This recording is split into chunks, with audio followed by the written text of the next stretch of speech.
Ladies and gentlemen, welcome to this beautiful Wednesday in the markets. Stocks are green, specifically things like SoFi, up 1.8% to 28.84.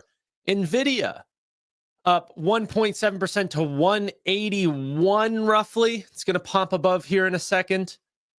You know what? This is a name we are going to be talking about a little bit today.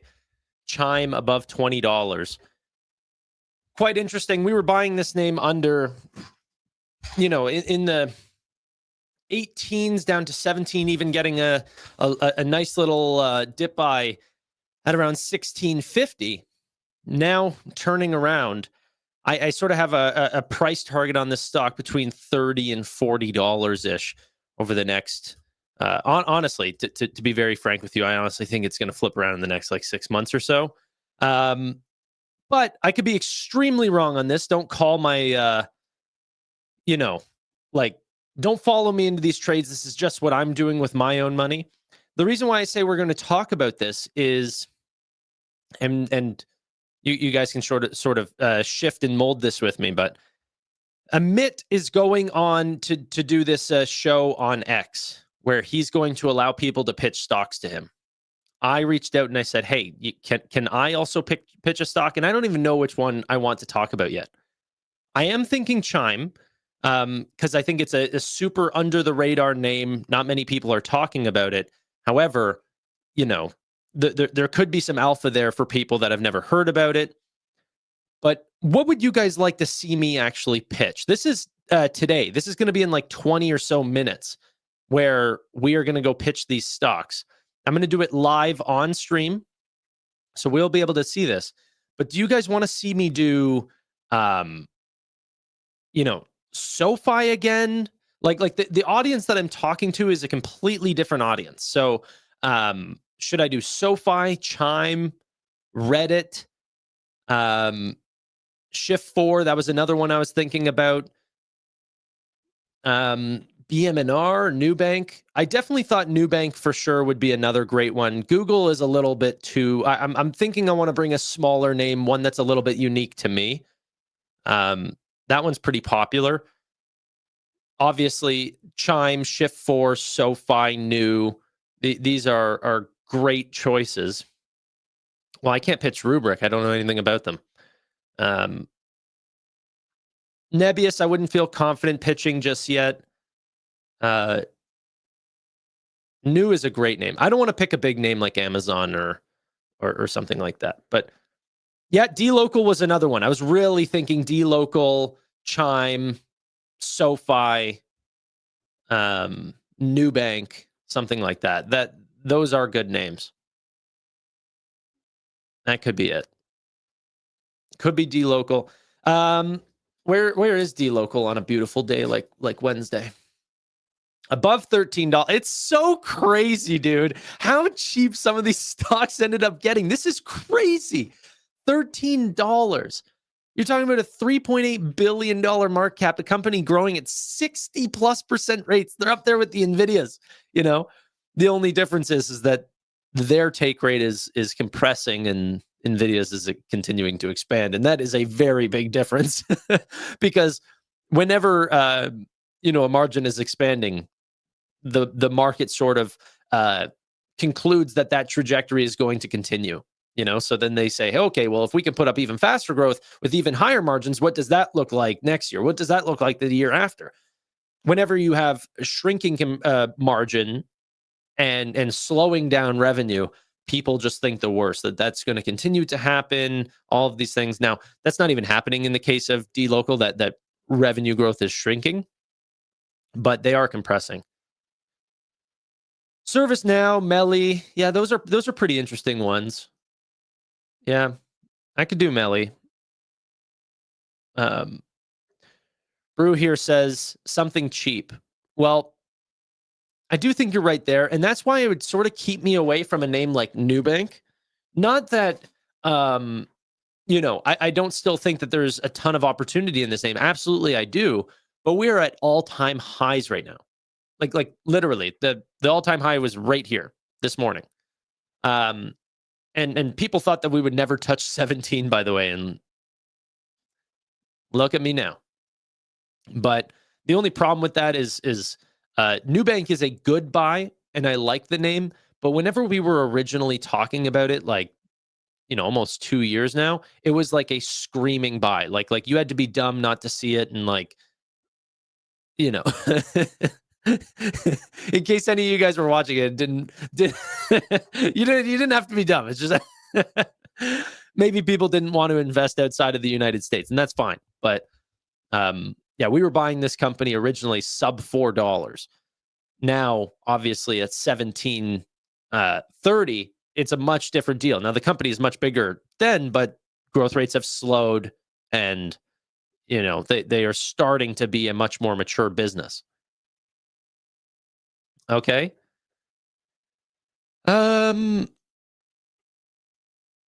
Is this not? This is not news. We're not getting another allocation. SoFi would be a lot or higher than 1.5% on S&P 500 news. But yes, I do hope that also happens. Okay. You did make me double check, though. I had to be like, let's just read up and see what's going on here. By the way, how right was I, ladies and gentlemen? Robinhood ended up acquiring up 8%. Is going in with a joint venture with I can never say it. Susquehanna. I can never say it. And they're actually buying 90% stake of a market maker for prediction markets, a new prediction markets business. It's exactly what I said was going to happen. Not exactly. I didn't know joint venture, 90% stake, but I knew that they weren't going to be reliant on Kalshi, and I knew that was going to happen fast. So that was quite interesting. Stock up 8%, $125 a share.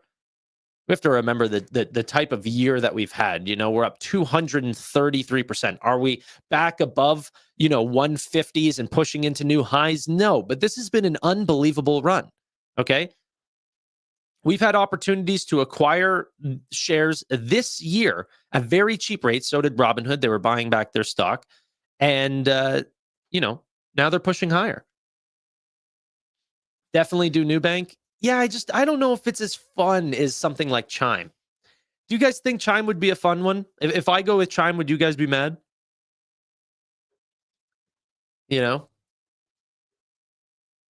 For the new people that are coming in the chat right now, we're going to be joining a show that Amit is putting on X. I'll stream it here. Like we'll be live whenever I'm pitching a new stock. It's only going to be audible, so I'm not going to be putting anything up on screen or anything because they won't be able to see it.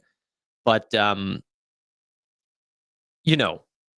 it is going to be fun if I pitch something that many people have not heard of.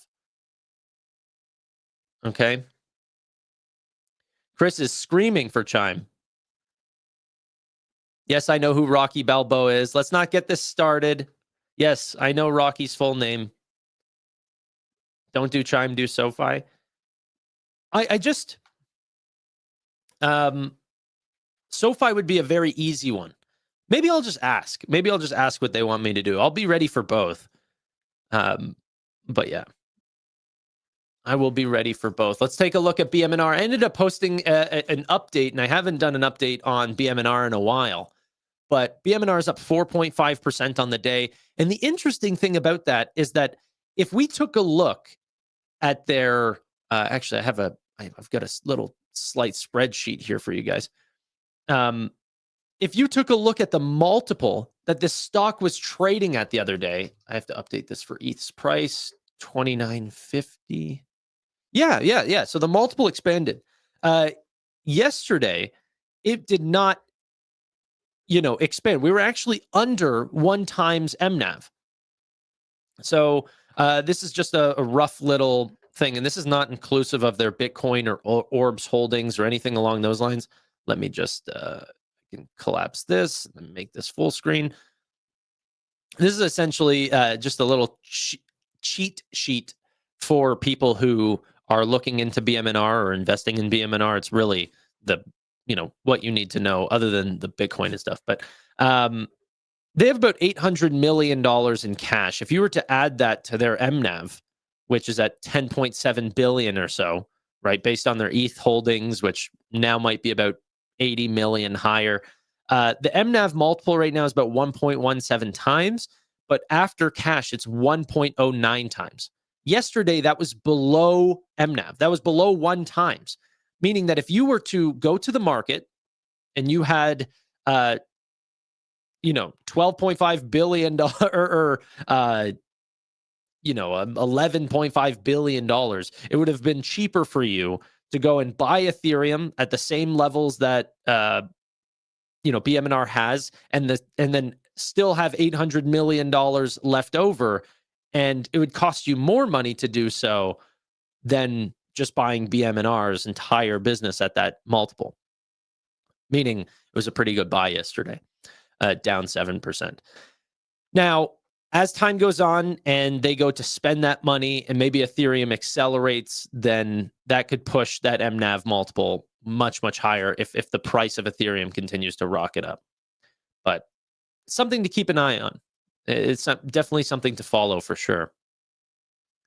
But yeah. Okay. Shift4 or Duolingo. Well, I can't do both, but you would agree with both. Not many people on the Chime wave, Chime or SoFi. Why not Axon? I don't know Axon nearly as much as I know those other businesses. Axon was a single purchase. I'm not dip buying that name. That was just for the trade on earnings. But yeah. Are you icing the boys? I was icing the boys, yeah. Gotta ice the boys whenever you go in the sauna. No one talks about it. It's very true. Okay. You go in a sauna, you got to make sure, like, the difference in heat that the male genitals can has to be like the whole reason why we have that equipment outside of the body is to regulate temperature. And that's a difference of 3 degrees. Okay. Huge difference if you're going into a big sauna. Okay. So people make fun of me, but you got to make sure that the boys are nice and cold, so you don't kill off all that stuff. Got to ice the boys, yeah.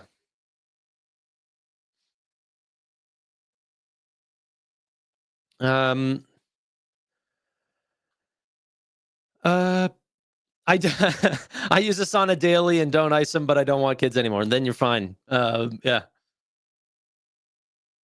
Okay. I'm bearish on your boys. Tanner's kind of a freak, no? Hey, I'm trying to have kids in the near future. The problem is that if you end up going to do those types of sauna things and you don't end up icing the boys, it can take like 6 to 9 months in order to get back to the same sperm levels as where you were before. It's insane. It takes forever.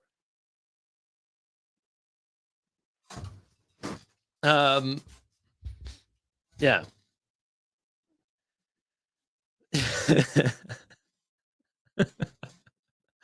Sorry, that was a little people try to make fun of me with those comments. I am not remotely embarrassed. I'm trying to keep it PG on the wording here, but yeah, it's just sauna things.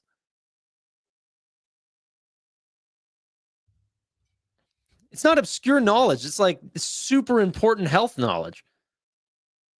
I was listening to Steve and Amit talk about what they were grateful yesterday, and they were talking about how green the markets were and everything like this. It's like, you guys got your priorities wrong.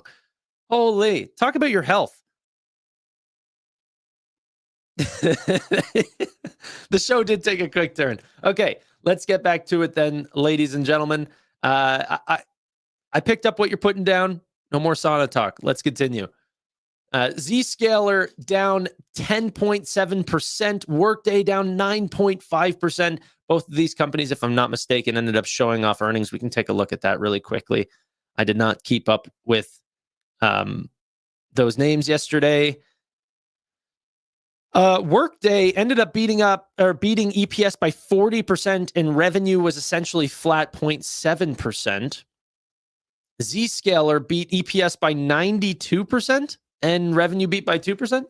What is going on? Is this all good news is bad and all bad news is good? Looks like guidance for Zscaler is no bueno, and looks to maybe be a similar situation with Workday as well. Both of their Q4 numbers look a little bit shy. That might be it. But Dell, on the other hand, Dell, not all tech companies are created equal, ladies and gentlemen. Up 6%. And we can actually watch a quick video. So get a little insight on what happened with Dell. Let's take a quick peek here. Let me switch over and make sure I have audio this time. Shares of Dell are jumping today after the company posted a strong forecast thanks to AI servers. Our Christina Pertsenevelis joins us now with the street reaction, Christina, what it tells us about the overall demand out there. Well, it seems like Wall Street right now is somewhat split on Dell's results. And I say that because first, management acknowledged the memory cost challenges, but says they're better prepared this cycle. Their argument is that Dell will have better memory supply than competitors, making them the, quote, go-to vendor. That's why they're not embedding material PC margin compression just over the next 12 months, unlike pure HP. But Morgan Stanley just isn't buying it. They remain underweight, saying, quote, the memory tax man will come for everyone this cycle, from the world's largest consumer OEM, Apple, to the world's largest enterprise OEM, Dell. On the bullish side, though, Bank of America reiterated their buy rating, saying we're still in the early stages of AI adoption, with tailwinds from PC refresh cycles still ahead. That was a point made on the call, that we're still waiting for that Windows 11 refresh. Wedbush is also excited about the AI server expansion beyond hyperscalers. They see growing demand from sovereign entities, neoclouds, and model builders as a new leg of growth. In other words, not just the hyperscalers. UBS also chimed in, saying the market is just being overly negative, with the shares trading at about 11 times their 2027 earnings estimate. They see a compelling opportunity for long-term investors, with the stock at almost a 50% discount to the S&P 500.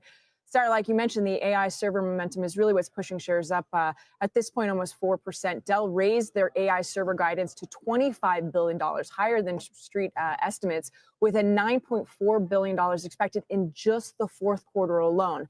The backlog also jumped nearly 60% from July, with the pipeline growing across cloud providers, sovereigns, and enterprise customers. So while the memory debate rages on, just in regards to pricing and how that impacts margins, the AI server acceleration is just convincing investors that Dell maybe is a little too cheap at these levels. And that's why shares are actually up 6%.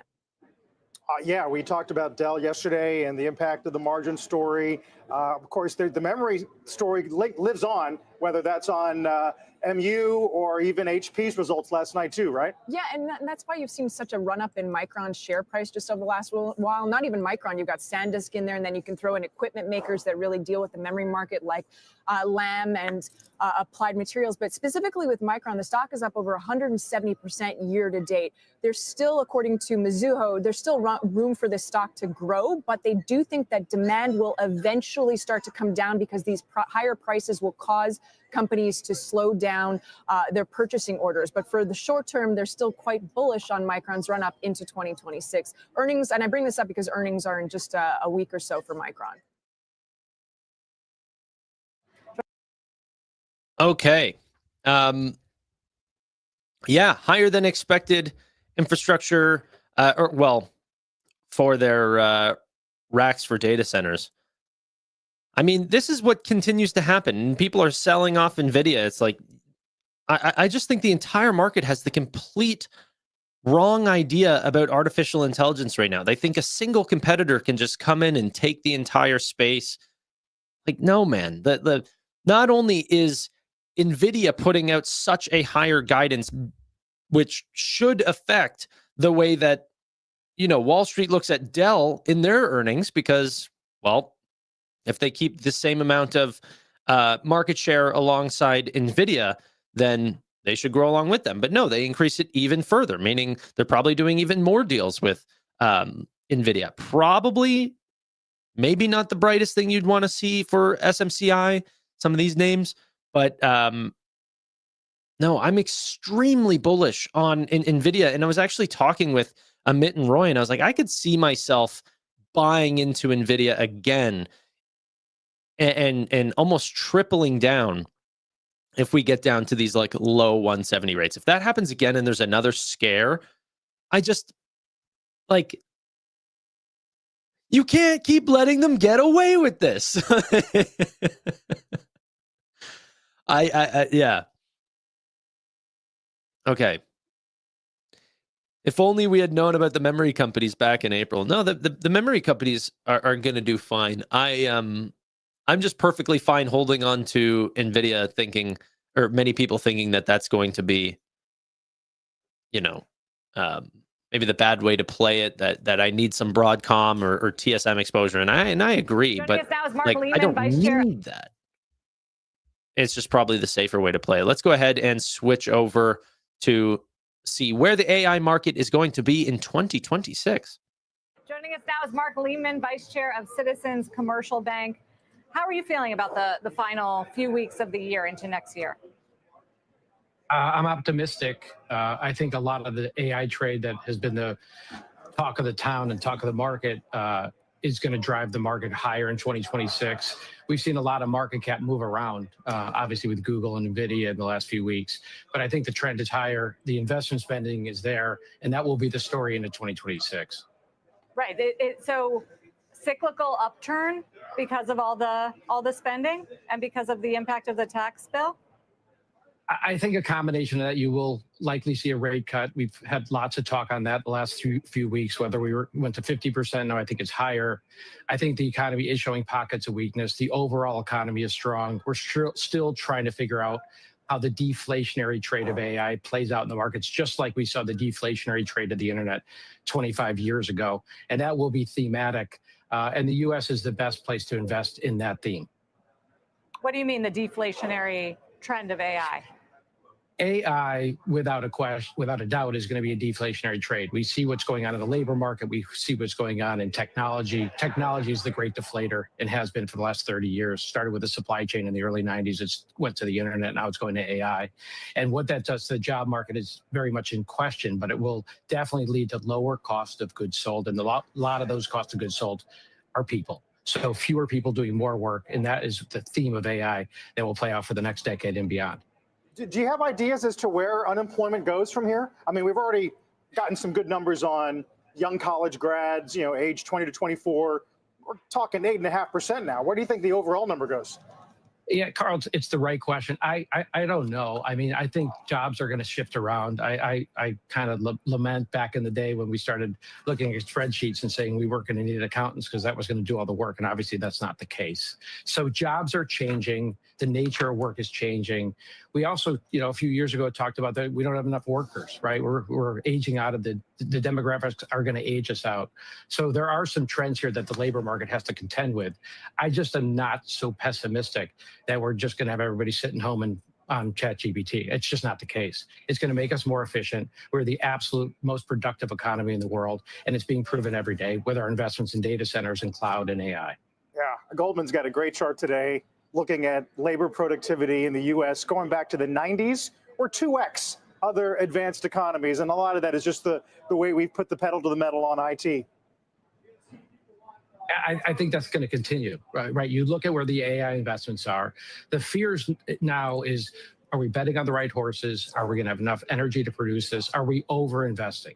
All great questions, which will lead to better productivity, which will lead to better stock market gains. It's going to be really hard to pick one or two stocks, but it's going to be really important to bet on this market and bet on the economy. But the question is when? Like, is there a time frame? Is there a market expiration point where all of this AI spending needs to be absorbed and adopted by enterprise for it to pay off in a way that the market expects? We deal with that as citizens every day. Who are the winners? Where we want to invest our capital, where we want to invest our talent, where we're putting the companies that are going to go public. And we're going to see some of that, Sarah, in early 26.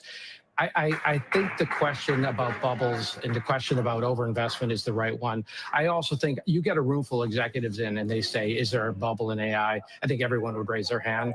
that leads me to believe we're not in a bubble yet. I like the contrarian play in that. Exactly. Yeah. No, sorry, I got a little distracted there at the very end. I think that's a very good thing. One of the things that he said was it's a little bit too bold to be betting on a single winner. I don't know if maybe I'm doing that. Clearly I am, with Nvidia being such a high percentage of my portfolio. Maybe I should end up diversifying into a Broadcom and these sort of things, like just expand a little bit, but I don't know. I don't know, man. I kind of just love Nvidia. These CNBC guys are too bearish these last few weeks, calling it an AI bubble and stuff. No, I don't think so. I honestly think that he's right, that those should be the questions that people are asking. Is there enough energy? Is the spending going to continue? Is the spending going to see a return? Those are the questions. It's just whether or not, the answers to those questions are being looked at correctly. For example, Chris said, "Hey, is there enough energy? If we end up getting a sort of an energy blockade, then this is going to spell doom for the AI market." And I thought, no, it's going to spell doom across many of the players in the AI market. But then what should be the focus is performance per watt. It's not like energy's going down in total supply. It's that, if the growth and investment happens so fast, then people are going to need to cycle out their hoppers and other chips that have lower performance per watt, and they're going to need to go to Blackwell and then eventually Vera Rubin, because you're forced to get the most token generation out of a very bottlenecked energy supply. I think that just goes to strengthen where Nvidia is. Like Nvidia said, many people didn't like their comments, but they are, a generation ahead of their competitors, and they're ready to put out new products that people, I don't think, are giving credit to the demand that Vera Rubin is seeing. I don't know. I'm going to continue to bet a lot on those names. But ladies and gentlemen, we're about to be at 12:30. This day is going to be a little bit different than the other days that we've seen before. The great and powerful Amit is Investing, good friend of the channel. He is hosting a Pitch Your Ticker stream on X, I think, with Stock Talk. And I'm going to try to join in and pitch a stock. I'm thinking Chime, because it's not a name that many people know about. I could do SoFi. I could do DLocal.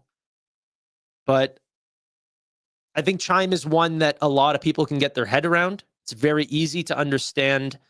The sell-off is very, like a lot of the reasons for why I'm investing are just very clear. So, yeah. Thanks for streaming again, Tanner. Headed off to spend some time with family now. So help me understand, because I'm a Canadian. Is your Thanksgiving tomorrow or is it tonight?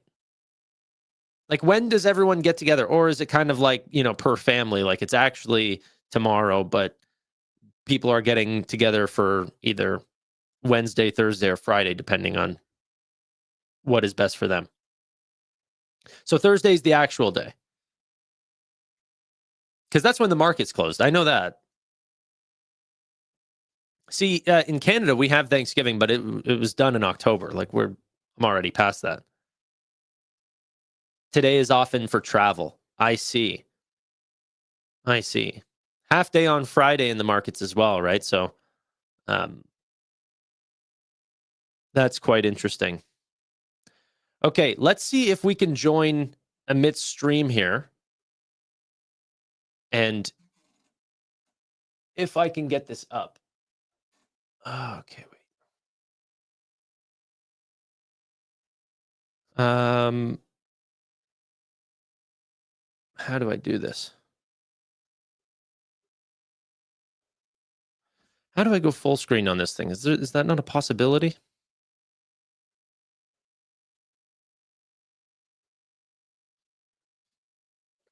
Okay.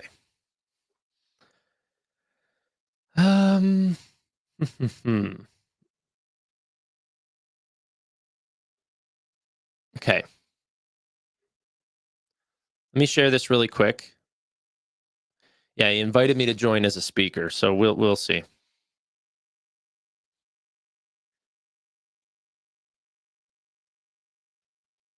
Okay, I should be in. Can you guys still hear me? In chat, can you guys hear me?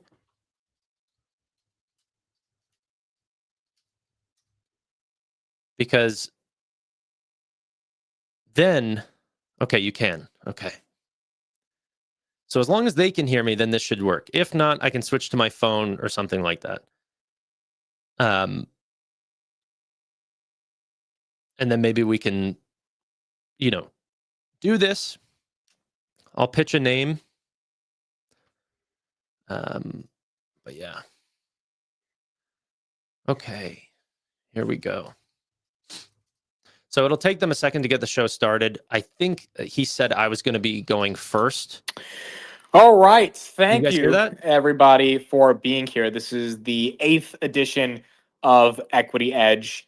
Very excited for everyone to be here. This is going to be a fun episode. This is going to be the first of our series around pitching a ticker.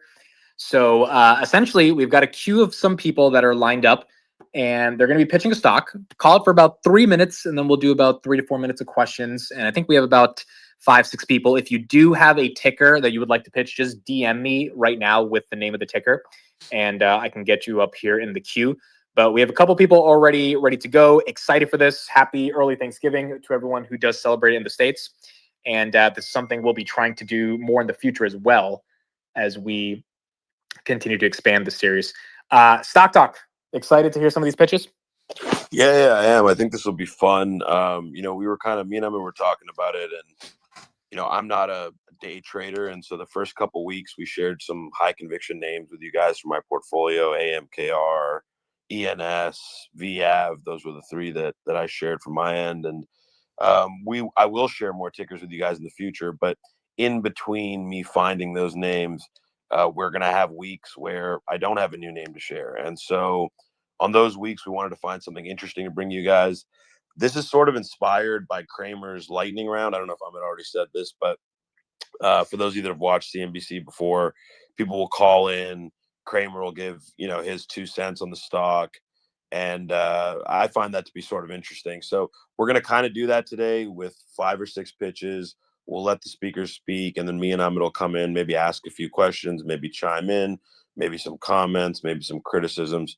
So it should be fun. And yeah, we'll see how it goes, and we'll do it in the future if it goes well. All right, let's get started. If you are a speaker, you can probably put around 3 minutes on your clock to pitch. It's not a super, super hard deadline, but you want to keep it at around that 3 minutes level, and then we'll get into questions. We got a good friend of mine to start off with, Tanner. I'm not actually sure what stock you're going to pitch. It might be the stock we talked about last night, but you got the stage. Go for it. Hey guys, can you hear me? Yep, you're good. Okay, cool. I honestly kind of wanted to open it up to the floor. I'm willing to pitch either company. Obviously, the name that I have high conviction in, very high percentage of my portfolio is SoFi. I'd be happy to pitch that one. However, a smaller name in my portfolio, but maybe one that almost no one is following here, might be more interesting for this type of panel, is Chime stock. That one might be interesting. What do you guys think? I'm gonna Stock Talk. What do you think? We'll leave it up to you, my friend. Wherever your conviction guides you. I think both of those are interesting to talk about, but I'll leave it up to you. You pick. I'll do 3 minutes on Chime just because it's really quick. This is a smaller name for me, much smaller than SoFi, but could be quite interesting for you guys. So Chime is a neobank. They don't have a bank charter, but they're in the United States, and they are targeting lower, less affluent individuals. They're trying to reduce fees for people who are getting sort of shafted by the big banks, going to JP Morgan, Wells Fargo, all of these huge companies that are charging them, $15 a month, overdraft fees, high credit card costs, all of these things. Chime wants to come in, offer credit building solutions, offer no fee banking essentially, or low fee banking. And for even certain individuals, sort of second chance banking. So for the people who have completely ruined their credit, sort of put their keys on the counter and left their financial life zero FICO score, essentially, if you want to think about it that way, a recovery back into the financial system. Chime is growing currently on a top line basis of around 29% year over year. That was the last quarter, and they're expected to close out the full year of around 29 to 30% for full year 2025. They offer debit cards, secured credit, Spot Me, which is essentially very small dollar loans, which if you actually judge on a loss rate is actually getting much better. They're at around 1.2% loss rates. They want to get sort of to a steady state of around 1% loss rates per year.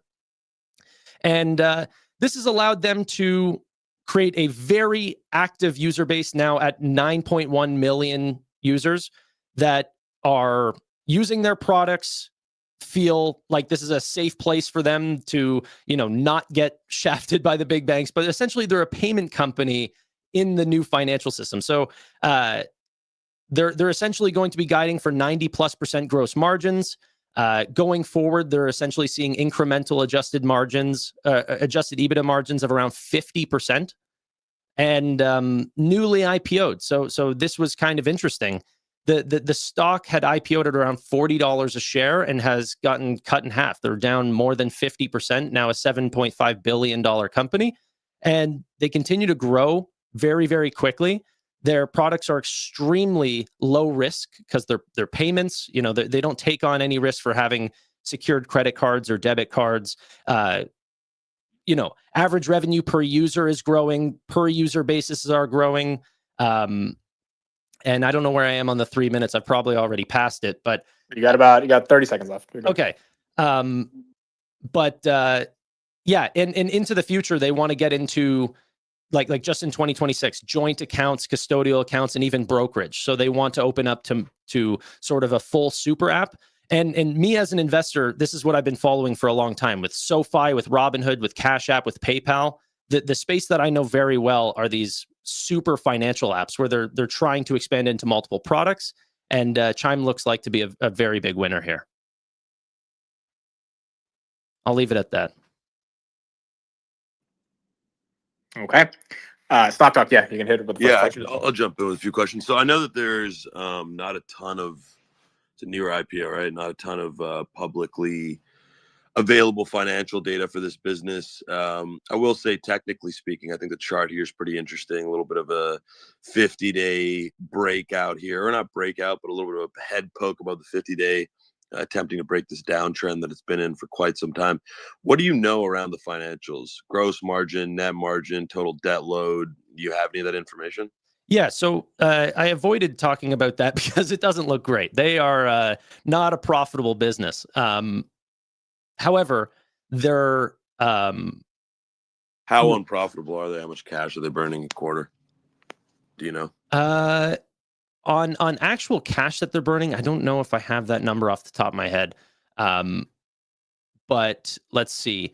Net income last quarter. So because they just recently went public, there was a big spike up because of the stock-based compensation on the most recent quarter. So that can't be looked at sort of steady state going forward, but around negative $50 million on their net income, roughly about a negative 10% margin. In the last few quarters, they have seen some positive quarters, but yeah, they're not really profitable. They're trying to grow. However, if you look at their operating expenses across, let's see, member support and operations, sales and marketing, technology and development, they are all growing. They they're spending more. How quickly? What's the top and bottom line growth TTM? Trailing 12 months, I might not have for you. Just okay. Do you have trailing 6 months? I can sort of do that off the top of my head here. Questions at you, but I'm just want to get a picture of these things. Yeah, as yeah, quick yeah. as possible, but So if we look at the last couple of quarters, they've grown top line at 39%, 32%, 37%, 28% in the last 4 quarters. They've sort of been in that high 20, low 30% ranges for the last few years. I don't have it. I'm just looking on a spreadsheet right now. So it'd be somewhere right there on the last 12 months. That's top line. Bottom line, like I said, it's continuing losses. It's more being looked at through an adjusted EBITDA, state right now, where stock-based compensation is very high. However, they're newly public, and on an adjusted EBITDA basis, they're sort of bringing in roughly about positive $65 million, a margin of roughly about 6%. But in 2026, they want to get that incremental adjusted EBITDA margin to above 50%. So there's a big change in how they are planning on bringing in a lot of new profitability. So one of the ways that they've done that, and sorry, Amit, I see you. I'll shorten it, but they have recently built a lot of their technology in house, and that's going to save them dozens of millions of dollars per year. So they SoFi, if people know that, they have Galileo. They were actually serving Chime. Chime built that solution in house called Chime Core. No, I think that's great. I was just going to ask a very simple question. I think that pitch makes a lot of sense. My simple question is, if the consumer's weakening and Chime is already tailored towards the lower end consumer that has messed up their credit, if we do get a delinquency spike in next year, which we're already seeing in a variety of different categories, is this the best stock to go long on in 2026? Yeah. So one of the things Chime has essentially said, we see what other companies are saying about our consumer. We're not seeing any of it. Customers are spending more. They're not putting that on credit. They don't really have any real credit solution. And the credit solutions that they do have, the Spot Me product, which is essentially $100, $200 loans, like small dollar loans, the loss rates are improving. The fastest growing customer segment for Chime was actually their higher end consumer. Now, it's funny, whenever you think of a higher end consumer at SoFi or something, you're thinking multi-$100,000 incomes. For Chime, their high end consumer makes more than $75,000, per annum. So that was their fastest growing segment, however. So they have not seen problems there, and really they don't have too much risk. The risk would be a slowdown in payments, but still that's not risk revenue. That's just, payments could slow down, And for me, it's not that this is the best name. I like SoFi a lot more. What for me is a risk adjusted return here. The stock is down 50%. And if you were to look at this company on a multiple of, how much they're doing on even a price to sales basis or on an adjusted EBITDA basis versus assuming that the adjustments are similar to SoFi and Hood, they're one of the cheapest of these names. I shouldn't even say one of. They are by far the cheapest, versus a SoFi or a Robinhood or even a Cash App at this point. Okay. I love it. Tanner, thank you so much. Everyone, please make sure to give Tanner a follow. Also, I think Tanner is multi-streaming this Spaces to his audience right now live. So appreciate you, Tanner. I'm on YouTube. Thank you, guys. I appreciate it. I love it. Thank you, Tanner. Talk later. All right. Next up, we have a stock that is pretty popular. We want to I've been continue seeing to the listen to same this trend over the past couple of months now. And there is someone who has become, I think, the go-to authority on this name. We got Kraken Robotics from Michael. Michael, the floor is yours. What's up, everybody? Abid, thanks for having me on. It's been super exciting. It's been incredible over the past few months, but today's stock pitch is Kraken Robotics, ticker symbol KRKNF. It also trades under the ticker PNG.V on the Toronto Stock Exchange Ventures, OTC Markets KRKNF. Before you ask, you cannot buy the stock on Robinhood.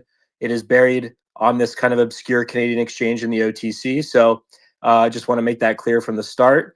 But you have to fight hard and grind hard to find hidden treasures.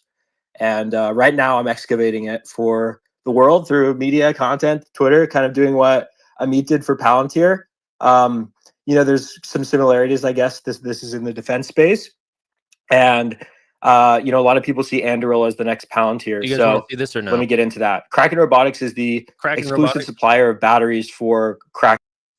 All right, we'll cut it off then. Okay. Yeah, he did call him a meat. He definitely did call him a meat. But yeah. Okay, let's see. All right. Yeah, it wasn't the greatest thing. Like the problem with bringing up financials on Chime is like they went public a quarter ago.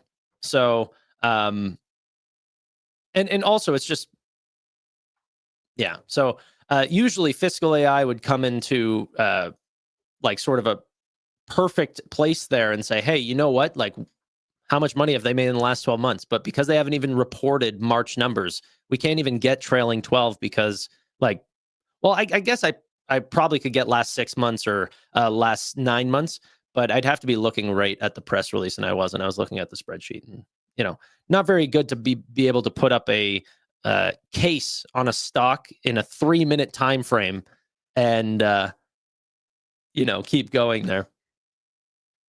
Yeah, I'm not really a penny stocks channel. Chime is a $7.5 billion business. It's yeah, that was a hard sell. You know what? The thing is that it's like I said, it's risk adjusted. So if you want the best fintech names, it's hard to look elsewhere from Robinhood, SoFi, and even Nubank. Those guys are just leading the charge. They're my favorite names. They make up the highest percent of fintech in my portfolio. But Chime's kind of interesting, and I think that Stock Talk, because he likes buying these sort of forgotten about sort of misfit toys in the stock market. I thought Chime might be a little bit fun because they're beaten down more than 50%, and during that time the actual performance of the company has only improved. Look at Bitcoin and Ethereum. We broke 3,000. There we go. That is a nice little chart, eh? Okay, Bitcoin.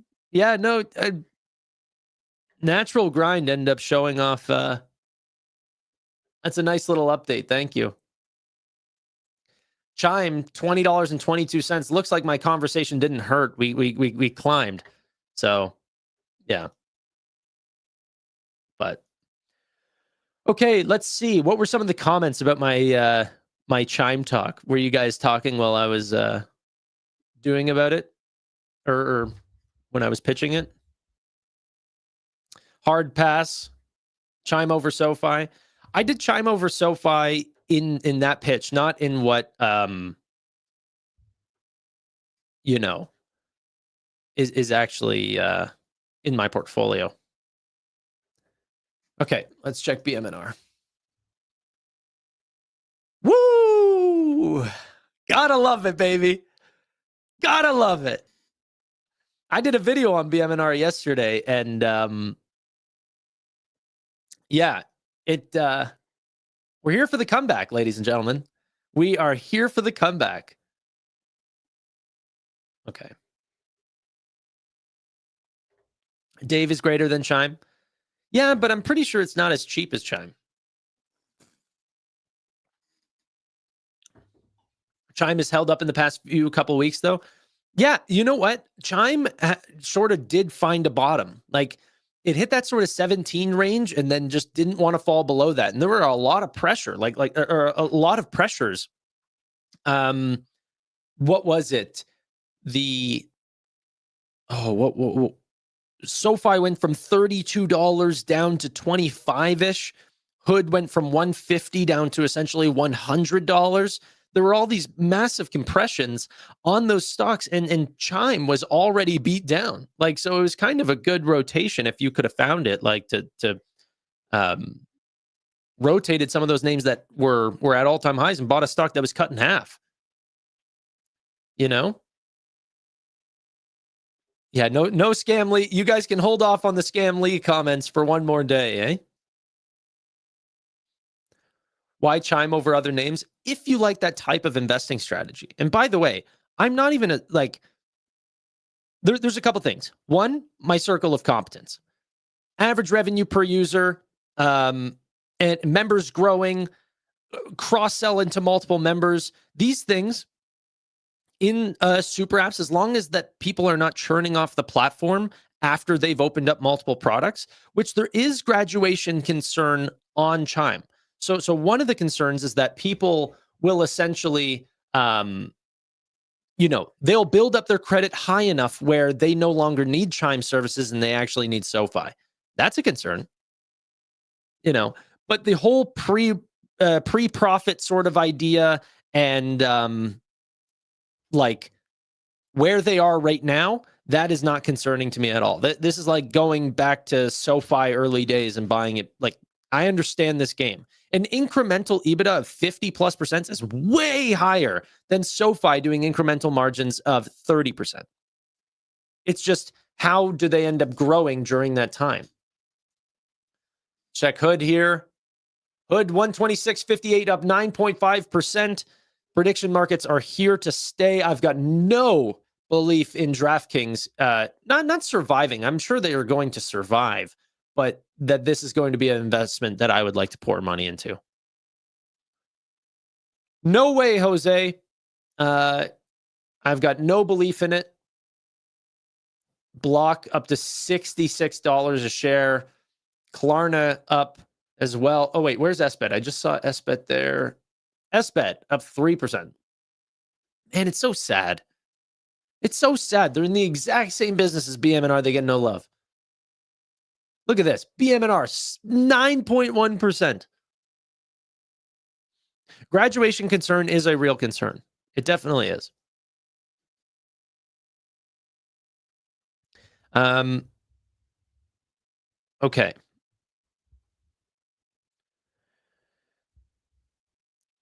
Tanner, this time exactly 2 years from now, is BM&R above or below $100? I would like to believe that it's above $100.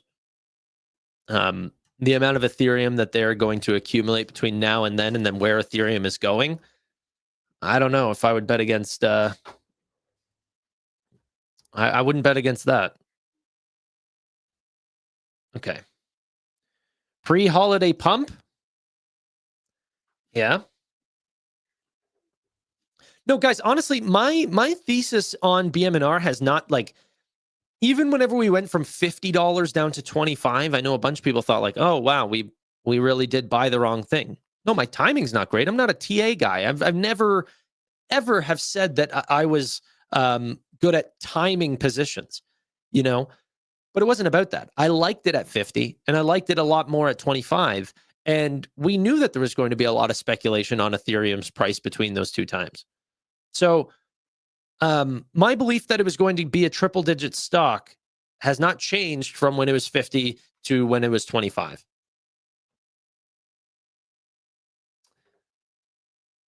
Did I double down's a strong word. I definitely did not double down. I was buying on the way down, but I was also trying to rotate and be a little bit more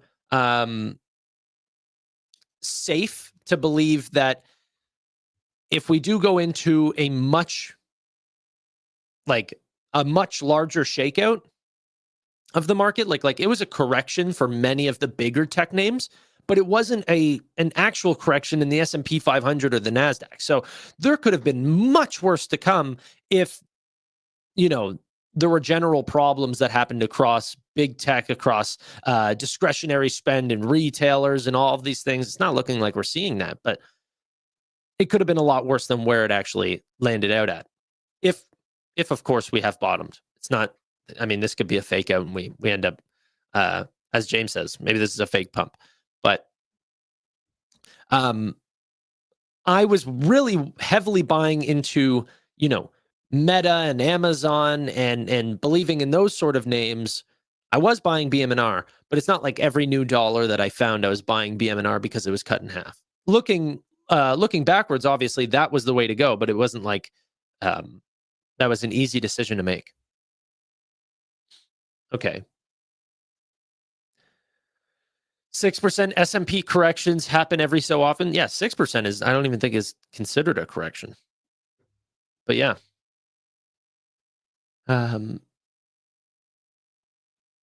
Oh yeah. So glad you're live. My workday goes by so quick with market talk. Today is going to be a shorter day just because there's not a lot of news that's ended up appearing today. But we'll be live every single day. I also have heard from a lot of people, and you guys let me know if this is the case too. There's a massive new audience that's watching me during the day, and many of my old viewers do not like this time frame, and that they prefer that I stream at 7 p.m. What I'm going to try to do is not have them pick. If I could do both, get a video out as well, and starting on December 1st, I'm actually going to be getting a little bit of help to help with scheduling and getting research together and all of that stuff. So I should be able to do 2 lives and a video with a little bit of help. But yeah. Okay. Let's go take a look at Pittsburgh International Airport CEO expects no scarring effects from shutdown on Thanksgiving. Yeah, no, I wouldn't expect that either. That would make me quite upset if that was true. Cruise line industry outlook. Do you guys care to hear about that? So actually, let's watch this. I have not seen this. I've been meaning to see this. Dan Ives was on Yahoo either last night or this morning. I can't tell here. But let's go ahead and watch this video because he was talking about physical AI, and this plays very largely into my Nvidia thesis, the Tesla thesis, many of those types of names. Let's go ahead. Where is it? Here. You're the man, bro. So you are out with 10 tech stocks to own in the AI revolution. Level set for us because we've been talking about this AI bubble stuff for about a month. I'm over it. You make a good point that we're not in one. Why is that? I mean, I just came back from Asia, was there 3 weeks. Demand to supply is 12-1 for NVIDIA chips. I mean, we've seen acceleration in terms of demand, well, even over the last 3 months by 30%. Look, it speaks to our view. Only 3% of companies in the US have gone down the AI path. Globally, it's less than 1%. Still very early in this AI revolution. But again, it's easy to call it a bubble from 25th floor of a New York City office building or on Metro North. But when you're actually seeing it in the fabs in Taiwan, you have a much different perspective. And important, I should know, Dan didn't just become an analyst like yesterday. He's been doing this for many years. And you mentioned in this report that you also worked through the 90s, during that tech bubble. Mm-hmm. What is the difference between today and then late 90s? Yeah, you've talked. I mean, obviously, we both for decades have been doing this. So look, late 90s, the average tech company is trading at 30 times revenue. Like Global Crossing, remember Global Crossing? Today, 27 times earnings. That when we talk about bubble, that was really created by companies that had really minimal business models, PowerPoints. Today, it's big tech, $1 trillion in the balance sheet, $300 to $400 billion of free cash flow. And also, this is a true fourth industrial revolution. The use case on enterprise, it's the future, robotics, autonomous. And that's why I just continue to say this still continues to be. It was 9 p.m. It's now 10:30 p.m. in the AI party that goes to 4 a.m. and the bears watch the party through the windows from the outside. I want to start. Let's go down this list. Let's start with NVIDIA because you and I have been talking about NVIDIA for years, but you also wrote another note today. I'm sorry. I like Dan Ives, but sometimes after watching him for like years, he just says so many of these timing analogies and says less about why he actually believes that we're early or something like this. Like, I would love to know why rather than we're early, Anyway. Calling NVIDIA the Rocky Balboa of the AI trade. What is left for NVIDIA to achieve next year, and where does the stock go? Look, it comes down to the demand to this point has only been U.S. Think about sovereigns, what's happened in Asia. And ultimately, what I think we'll be breaking back into the China market with the regulatory. Look, I think Nvidia earnings numbers, they're underestimated probably 15-20% over next year. Is that mostly because of China? I think it's China, but also I think it's just the overall demand in the US. Now, look, even though like on the Google TPU, worries about Tommy Gunn or whatever you want to say, Drago coming to get Rocky Balboa, just to continue with the thesis. I love Rocky V, Dan. It gets a lot of crap, but that's a good movie. I'm actually more bullish on Rocky 2. Rocky 2, okay, fair enough. But look, the reality is that there's one chip in the world fueling the AI revolution, and that's the godfather of AI, Jensen, Nvidia. But look, demand and supply is 12-1. Meta, they can't get all the chips they want from Nvidia. As someone that has been very right on Nvidia, very early on Nvidia, is it laughable to you that Google's now getting some attention with its chips that it's been making, and suddenly we all supposed to care about them? Look, I mean, it's part of the reason, like, we've been so bullish on Alphabet or Google just because my view, like, you start off the year in New York City cab drivers bearish on Google, right? Given DOJ breakup, AI is going to ruin their business model. But it shows now, I mean, they're getting major mojo. But this is just another additional sort of catalyst for them.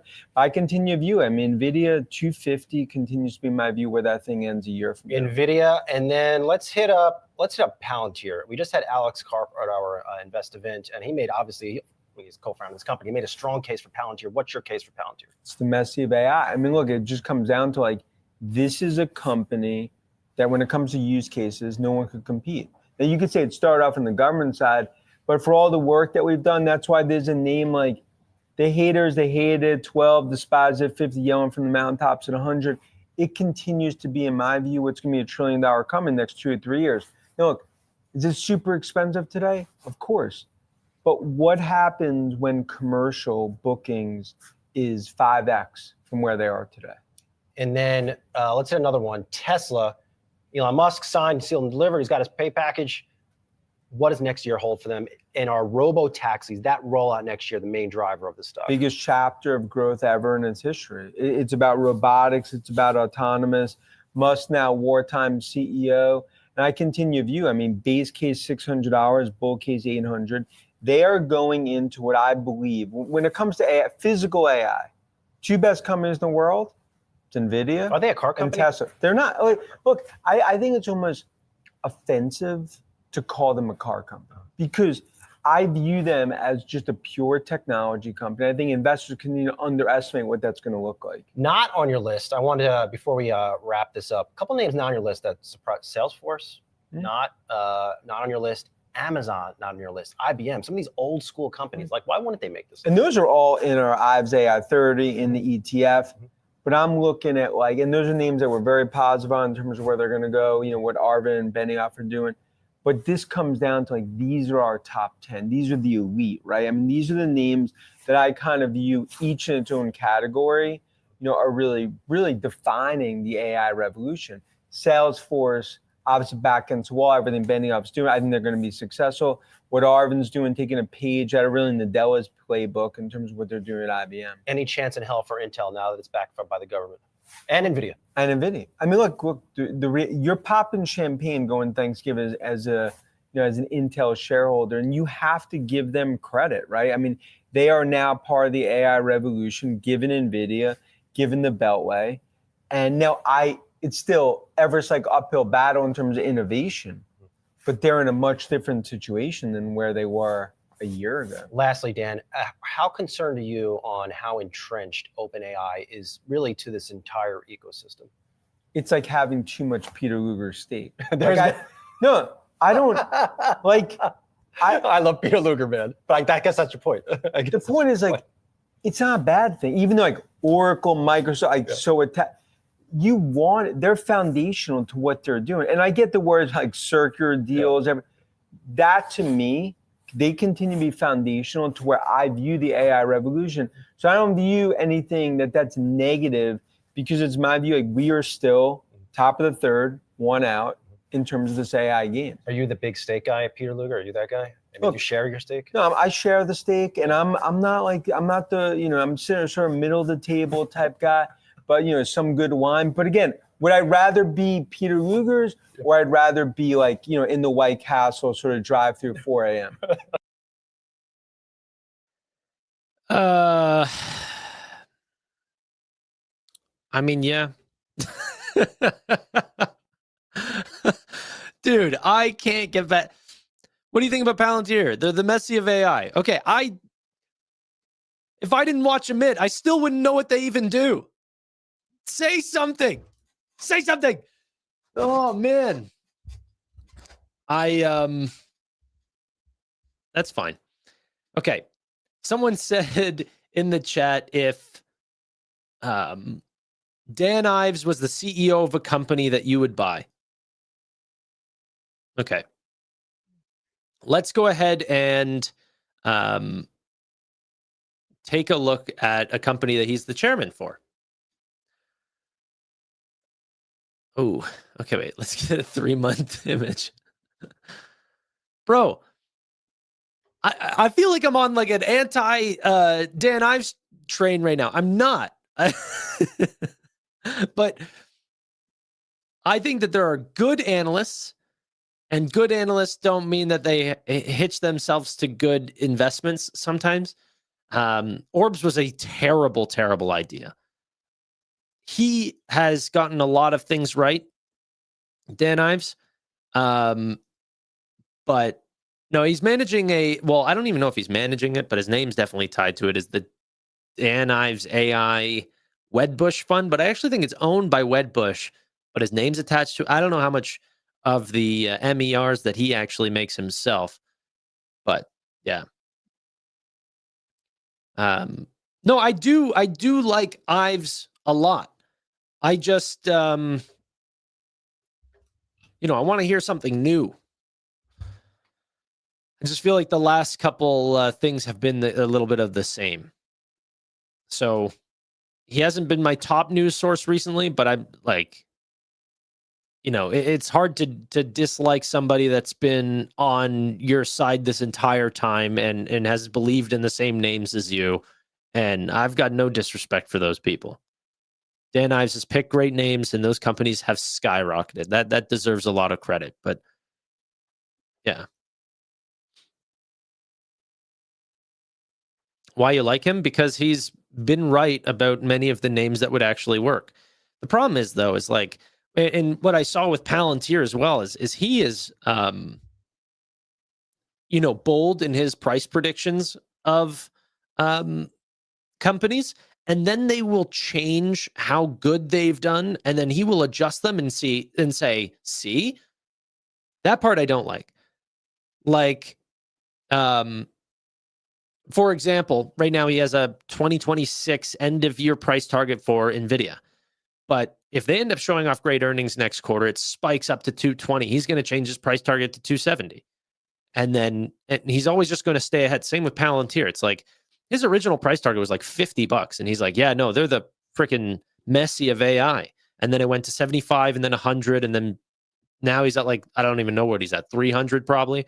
And it's just continued to climb up. And he was wrong about how fast it would climb, but he was tied to the right names. So his price targets I don't care about, but he is right on the industry. He's a contrarian. I don't even know if that's true. He's for AI and technology. That's where a lot of the market is. Okay.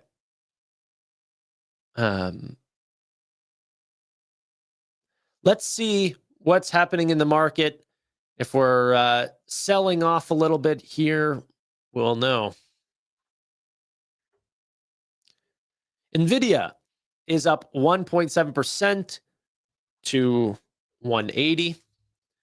The SPY is at 680, having dropped just slightly in the past little bit.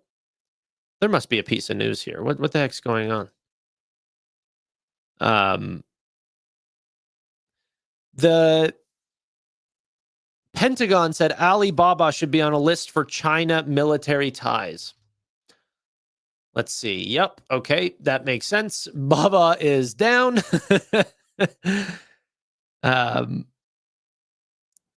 Yeah, that'll sink you.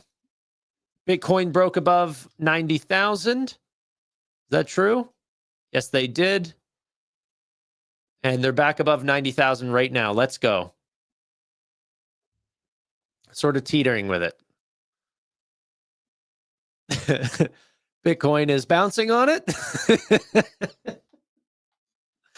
Okay. Let's go back to Bitcoin. Let's follow this for a sec. Let me see what else we can find. Next year, by the way, I've got to make a video on what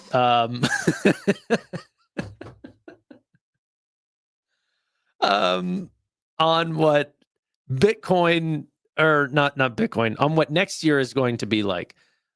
Dude, I can't stop laughing. You guys are too funny. By the way, I need to have chat on screen. Okay.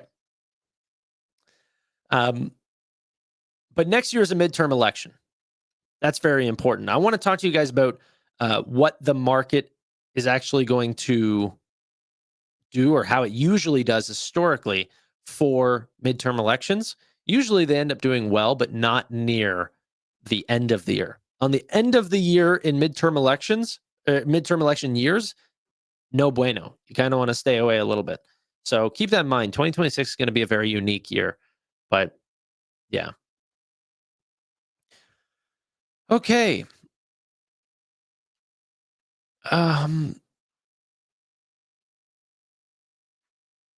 Let's see what else we are taking a look at.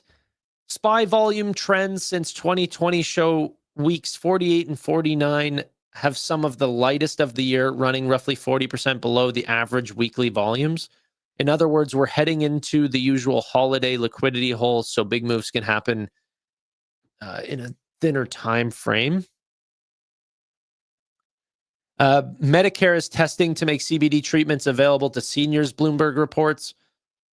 Ooh, that's interesting. I also heard there was a report talking about some moves on some of these cannabis stocks. Let's take a look at that really quick. Let me pull that up. Friday, cannabis has carved out its own holiday shopping rush, and it's called Green Wednesday.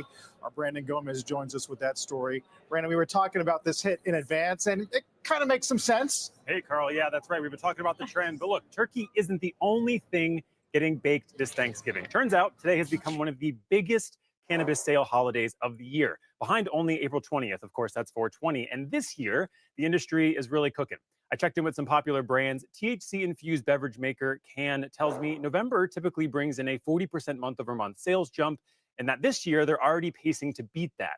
Nowadays, another brand also seeing the holiday bump. Last November, sales spiked 37%, making it their biggest month for business. And dispensaries are celebrating too. New York-based retailer The Travel Agency logged its second biggest day of the year last Green Wednesday, double a normal day, with 45% day-over-day gains, mostly from in-store traffic. Now, some big brands like Jif, Taco Bell, and Hidden Valley Ranch have even winked at the tradition in recent years, marketing towards consumers prepping for their, quote, cousin walk. Now, that's a new buzzy trend for a no doubt age-old tradition where younger family members step outside before a big Thanksgiving dinner or to break up stress brought on by relatives to smoke some weed. And Carl, look, it sounds silly, but this really speaks to a broader trend we've discussed. Yes, alcohol still dominates year-end celebrations with a similar spike in Q4 sales, but cannabis is quickly claiming its place in the cornucopia on those Thanksgiving tables, Carl. Totally get it, Brandon. I am curious what you think of MSOS, the ETF, which for years has not done much to reflect the growing industry. Is it just something about the structure of the ETF? Yeah, look, I mean, you have to also have the conversation about the fact that cannabis still is not legal here at the federal level in the U.S. There has been conversation about rescheduling. You see MSOS and MJ and a lot of the other ETFs and those cannabis stocks trading on those headlines. And so we're going to have to wait to see what the Trump administration does. They've said they've been in favor of reclassifying the drug. Really, that's what's fundamentally impacting those shares day to day. I'm still thinking about the why. Like, is it that they have to people have to hang out with family? Is it that we're drinking less? Like, I mean, How did this become a thing? yeah, I mean, you could say, right, alcohol is another way to sort of folks have traditionally turned to take the edge off. Look, I think we're talking about a more health conscious consumer, perhaps something that's, become a little bit more discreet to over time. I mean, there's the health implications, like we've talked about.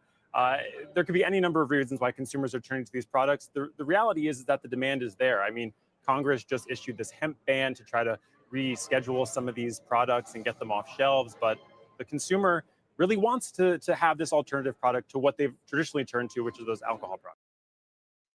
What did I say? We are seeing a healthier consumer. I'm telling you, health is going to be in focus in 2026, ladies and gentlemen. I wonder if there's a seasonal play that we could do, because New Year's resolutions spark such a massive boost. If you guys don't know, there's a funny trend in gyms. So gyms see an unbelievable sign-up trend in the new year, and then it gets faded by pretty much early February. So about, people make a couple show ups or something like this, but it usually lasts about 1 month, or maybe they cancel on the second month. It's incredible. Now, yeah, so, but I wonder what Planet Fitness is a stock. I don't know. I'd have to look into it. I take my New Year's resolutions extremely seriously. I have all of my New Year's resolutions all written down from the past 7 years. I've only failed 1 year, which I'm not going to talk about, or really any of them. And I have one this year that I'm on track to do. But yeah, New Year's resolutions are amazing, and everyone drops them really quickly, but it's crazy what you can do in an entire year, and you can change your life. So, yeah.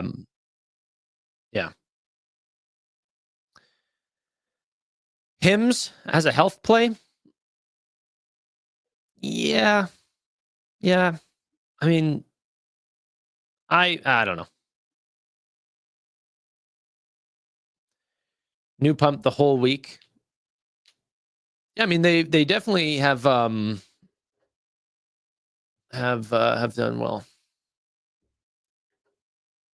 Bust out the diary. I'm not writing in a diary, unless Notion is considered a diary, in which I do track everything there. Yeah. Okay. My New Year's resolution was to walk 10K steps every day. Changed my life so far. You guys would crucify me if you knew how many little steps I take. It's bad. When I try to run, obviously I'm getting in a lot of steps, but honestly, I think you just need a job that requires often walking. I need to get a standing desk here too. I'd love to stream while standing. It would help. From the lack of tan, we know. Yeah. Well, it's winter here, and well, not winter, but it's cold outside. Okay. 12-step yeah, it's a 10K step program. Oh, you guys aren't even seeing my screen. What am I doing? When did I get this job? Who hired this guy? Okay. ETH up 2.7%. The SPY up 0.8%. People are happy. Maybe it was because of the what did he call it? The cuzzy walks. Because the cuzzy walks that people are doing, now they're feeling a little loose. They're buying into their favorite investments, their favorite stocks. Jose in the chat taking a look at Nvidia. It's just crazy cheap still. I mean, we're up 1.5%, but the fact that this even got sold off in the first place makes me the market is extremely disrespectful to this name. It's incredible. Okay.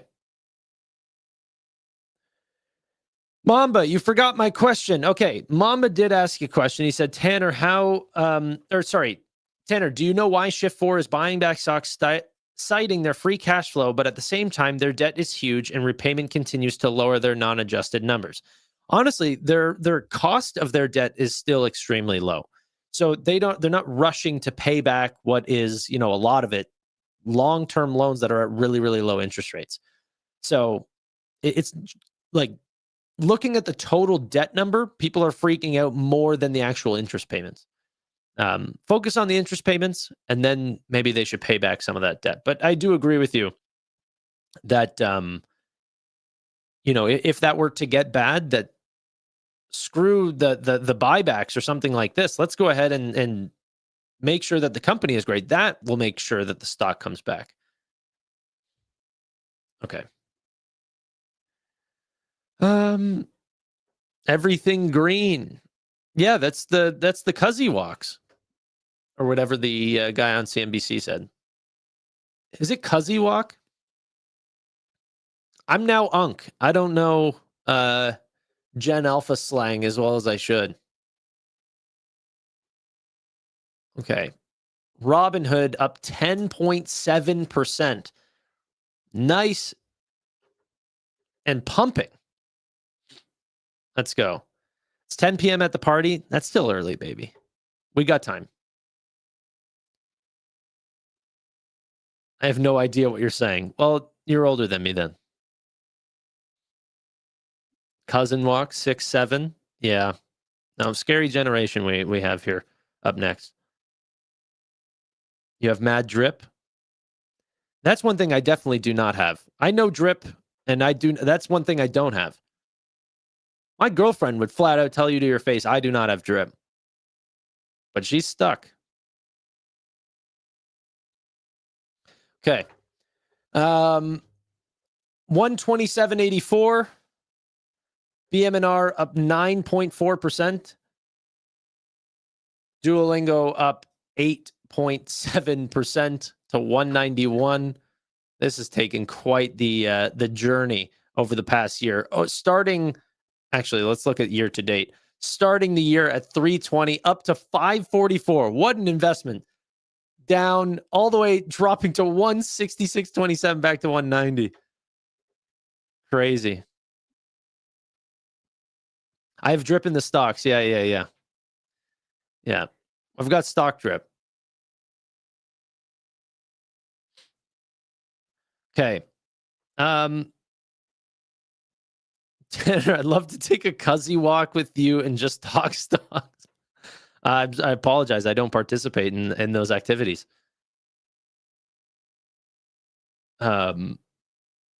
Just listen to the after hours. 10 out of 10 would recommend. Matt Money. Look at you go, man.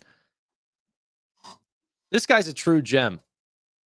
Took a little bit to build my relationship with Matt Money, but I'm so happy we did because I'm a huge fan of his. And you know what I also love, Matt? If I could give you a little bit of an appreciation post here, is that Matt will truly, like a real man, open up and talk about his feelings and say what's actually going on in his life. And some people are a little bit guarded. Matt's an open book. He's a sweetheart. So big fan of Matt and the friendship that we've been able to create over the last little year or so. I haven't even met Matt yet. And Matt's met a lot of the community, so I got to get down to Texas. Okay. Let's go ahead and continue to go through. Let's see what else I have for. Oh, did you guys see the Campbell's thing? I saw some people post about this, but this is very quick. It's a little inappropriate. The language is beeped out, but still, it's not hard. I'm sure your children can find out what words they're trying to say. That being said, I still think it's pretty crazy. There was a vice president that had some choice words to say about Campbell's products, and it's bringing their stock down. And yeah, let's take a look. It's quite interesting. They're defending the ingredients and its uses and its products and placing an executive on temporary leave after what was allegedly he was allegedly caught on tape saying the company made, quote, highly processed food for poor people. You got to hear it to believe it.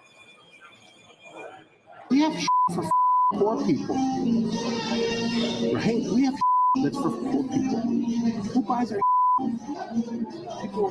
I don't buy cannabis products barely anymore. It's unhealthy. Now that I know what the in it. Even in a can of soup, I look at it. We bioengineered meat. I don't want to eat a piece of chicken that came from a 3D printer.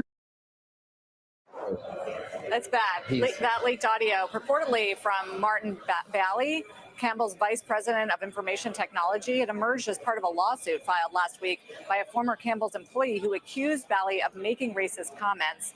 The former employee is also suing the company for wrongful termination. In a statement, Campbell's is saying, quote, such language does not reflect our values and the culture of our company. The comments heard on the recording about our food are not only inaccurate, they are patently absurd. Still not a great look for a company that was already under pressure if you just look at the snacking trends and what consumer staples have been doing. Jeez, I still get down with some Campbell products. I mean, we got to be honest. Dude, it is toxic, but it's still pretty good.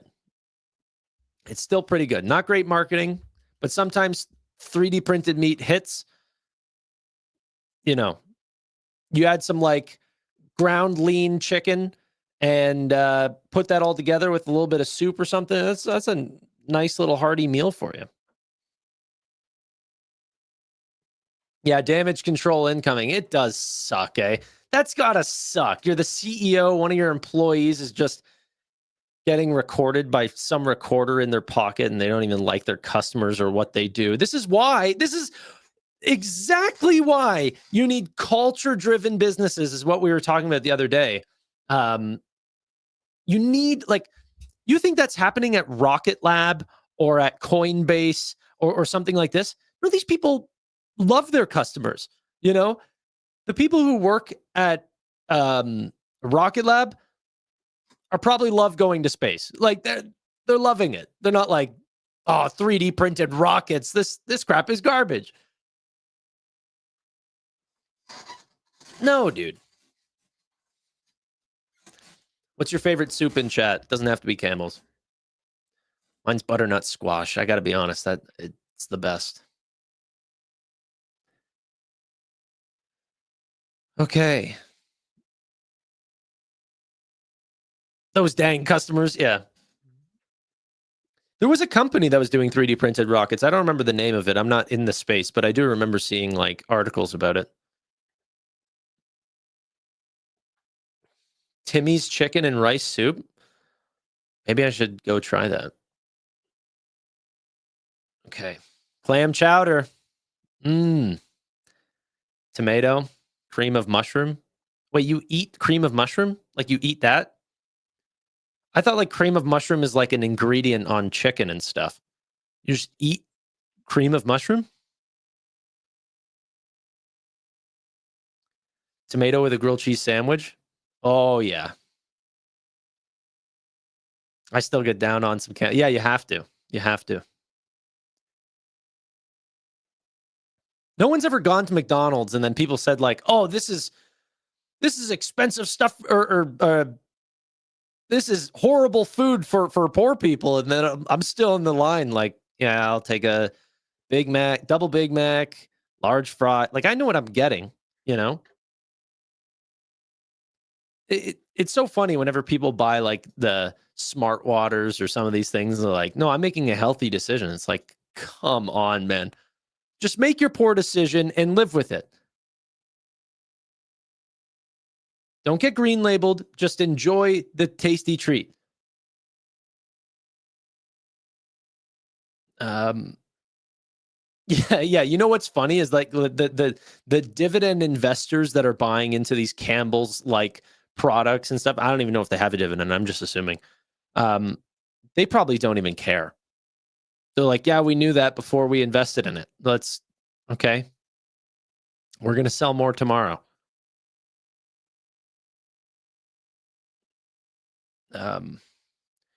To me, the worst was the disrespect for his customers. Yeah, I know, but that person is going to work for a paycheck. He doesn't care about his job. No one feels like Campbell's is making a change in the world. You know, everything is for profit. I mean, I'm not bashing that. Like, I do think, what's it called? A capitalist society. You should make profit for the products that you put out. However, I do think that companies that are trying to change things, these younger businesses, the more technology forward that actually love what they do, just end up being better investments for me. That's how I've done well. I'm trying to scroll up and read more about the soups. There's a lot of people asking like questions in chat, and I'm like, no. I want to see what kind of soups you guys like. McDonald's is way too expensive now. You know what's funny though? I don't like people that complain about it. I saw some post online that said like, oh, I got 2 junior chickens. Did anyone see this post? It went like really viral. They're like, oh, I got 2 junior chickens and a drink, and it was $21. And then I look, and he like added a bunch of things. He got dip sauce, and like, you know, it was $21. But then he goes like, how he called it a communist state or something. He paid for the food and then like complained about it. The way a capitalist society should work is you go to the thing, you order what you want, and then you go, this price is not acceptable. I choose not to pay. You know, you don't get your food first. There's 2 windows at a McDonald's drive-thru. You have to pay, and then you get your food. If you don't like the price that you're going to pay, say sorry and get out of line. You know, you don't have to pay. That punish McDonald's for the prices that they're charging. Don't like go to a different location. Drive to the Burger King down the street or something. Like, I don't know. Like, it's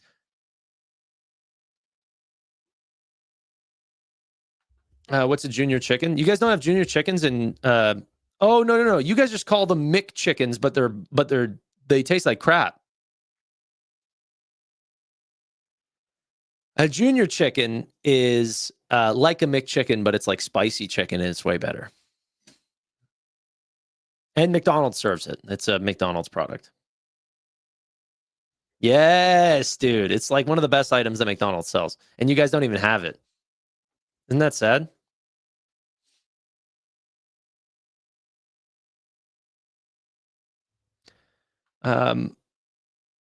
But it's not a McChicken. We have McChickens as well. It's a different item. We can get a McChicken or a junior chicken. Yeah. Okay. Blame Canada. Okay. Is there, yeah, there's Chick-fil-A's here in Canada now. They're awesome. It's delicious. Okay.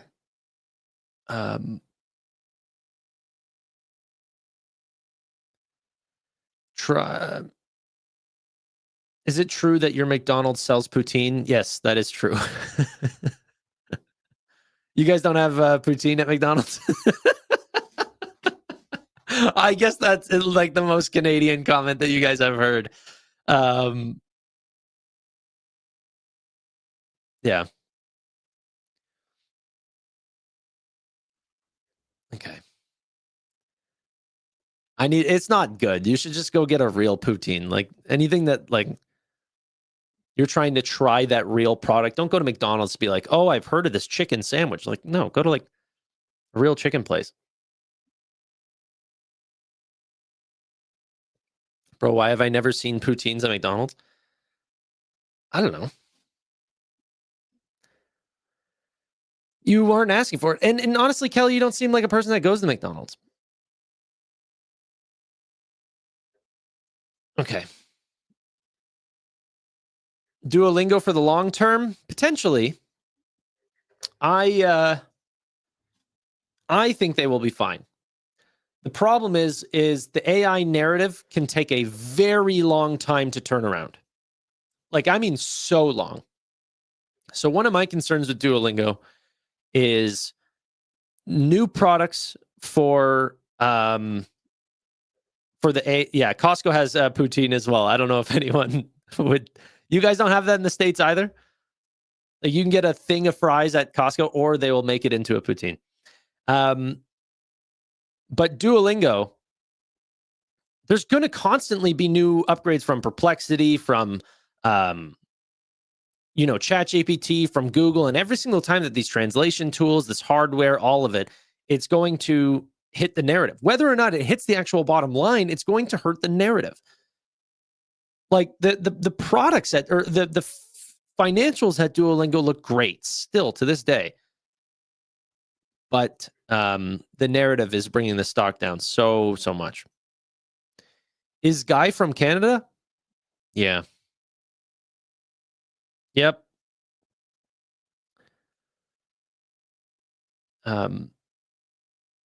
Adam is firing off.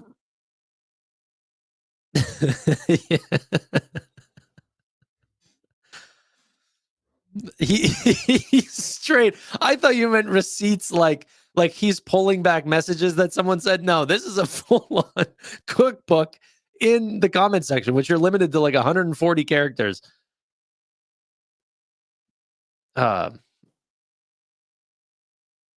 Sweat all that down. You know how much I don't cook? I literally get a service to bring me meals every day that I pay a lot for, and do that for lunch and dinner. So I don't even know what sweating down food means. I'm going to assume that means like steam them. And any real Canadian here knows that Smokes Poutine is the best poutine in the world. So Toby, you honestly deserve to be modded after this comment. Smokes Poutinery, if you guys want to come to Canada and try a poutine, that's how you try a poutine. Smokes Poutinery is the greatest of all time. And everyone's talking about bagged milk. Enough with the bagged milk. I haven't had bagged milk in 10 years. I drink cartoned milk like the rest of everyone.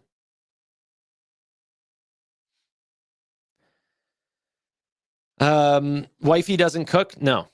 No, she doesn't. She also orders food with me. It's a local chef that's in my area. It's not a chain. It's a chef and his wife in the local area. Do we have gallon jugs of milk? I think we do, but it's not common, no. Do you own a grill? Okay, I'll be honest. No, I don't. I'm sorry, guys. You know, if I'm cooking a steak, it's seared in a not a cast iron pan. I apologize, I don't have one, but in a stainless steel pan, and then it goes in the oven, and then I let it sit out, and I do a little bit of a baste with some butter and garlic and rosemary. So I'll do a little butter baste on the steak in the pan. But yeah, I do not have a grill, meaning barbecue. Sorry. Yeah, a little reverse sear.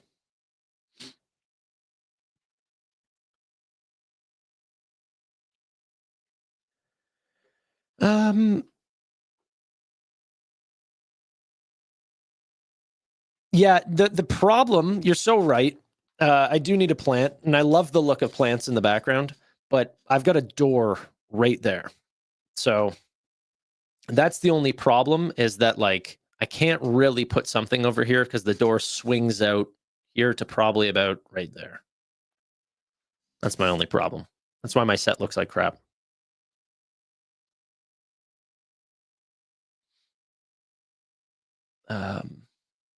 Tanner, any non-tech plays? Ooh, I don't even know if that's needed. What's up with all this stuff trying to like diversify and get away from tech? I don't understand it. Tanner gets a bran muffin. Okay, wait, hold on. You know what is true? The Raisin Bran muffin. I'm not trying to play into your joke here, but the Raisin Bran muffin's the greatest thing that they have at the whole restaurant. And a medium black coffee. And I've tried some of their new protein-based lattes. They're good, but don't. I will fight back. Okay. Raisin Bran muffin's great. Put it in the microwave a little, like 15 seconds. You're fine. Life is good.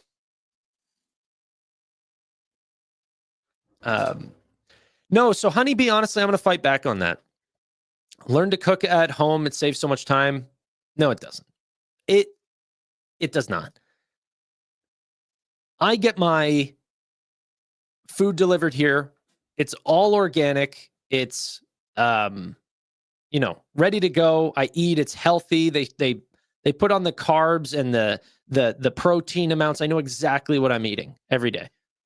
On top of that, we also, sorry, someone I think just got home. One sec. I'm going to let her out.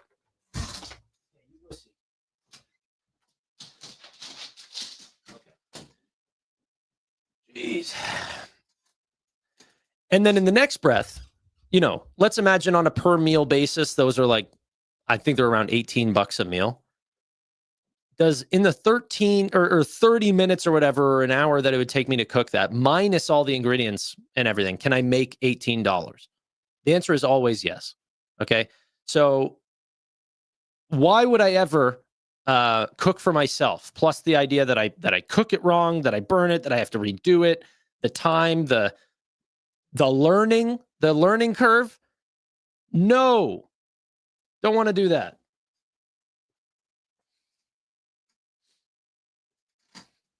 I'm telling you guys that having a chef has always been the plan. Cost per meal, I think it's about $18 or so Canadian.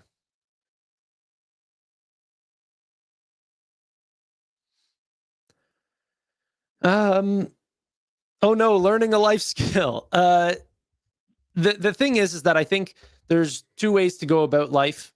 One, you can sort of be a jack of all trades, master of none, and you'll be socially very powerful. You'll always have someone to talk to, and you can sort of be a wizard around many other people who have great skills. That's cool. I'm definitely not that person. I try to be very focused and learn about finance and stuff like this. It makes me very socially awkward in conversations where all I want to talk about is YouTube and stocks and everything like this.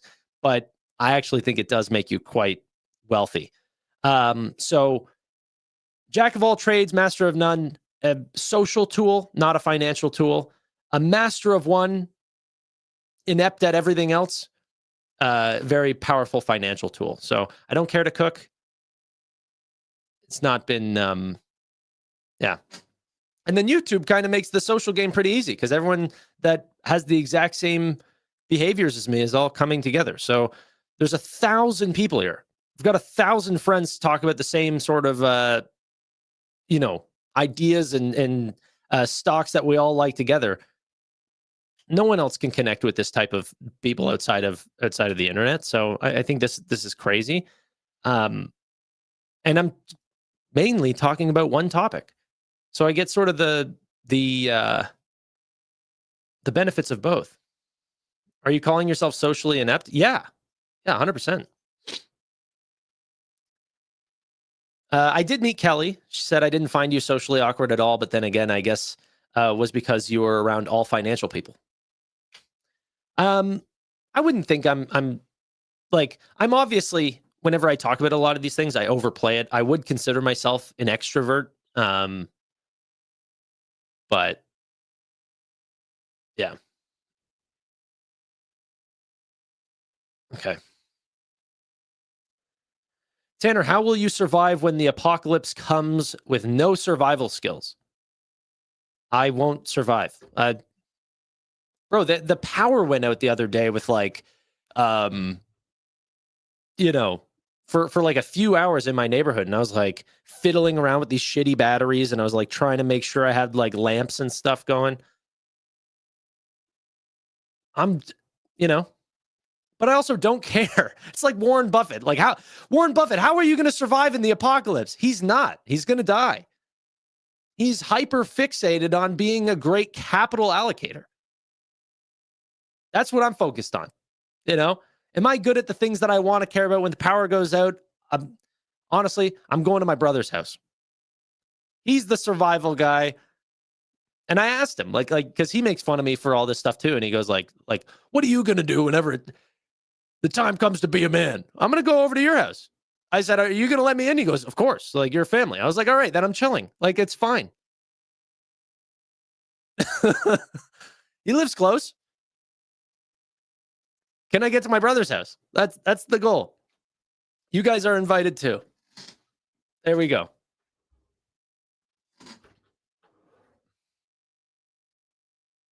Get a generator. No. I'd rather get Generac stock than a generator. For real. Okay. Let's go and also, real quick, can I say something funny? I'm not trying to be funny. This is just a real story. Whenever the power went out, I was like, oh, I need to just go online and spend a couple $100, just get like a nice kit, like just for next time.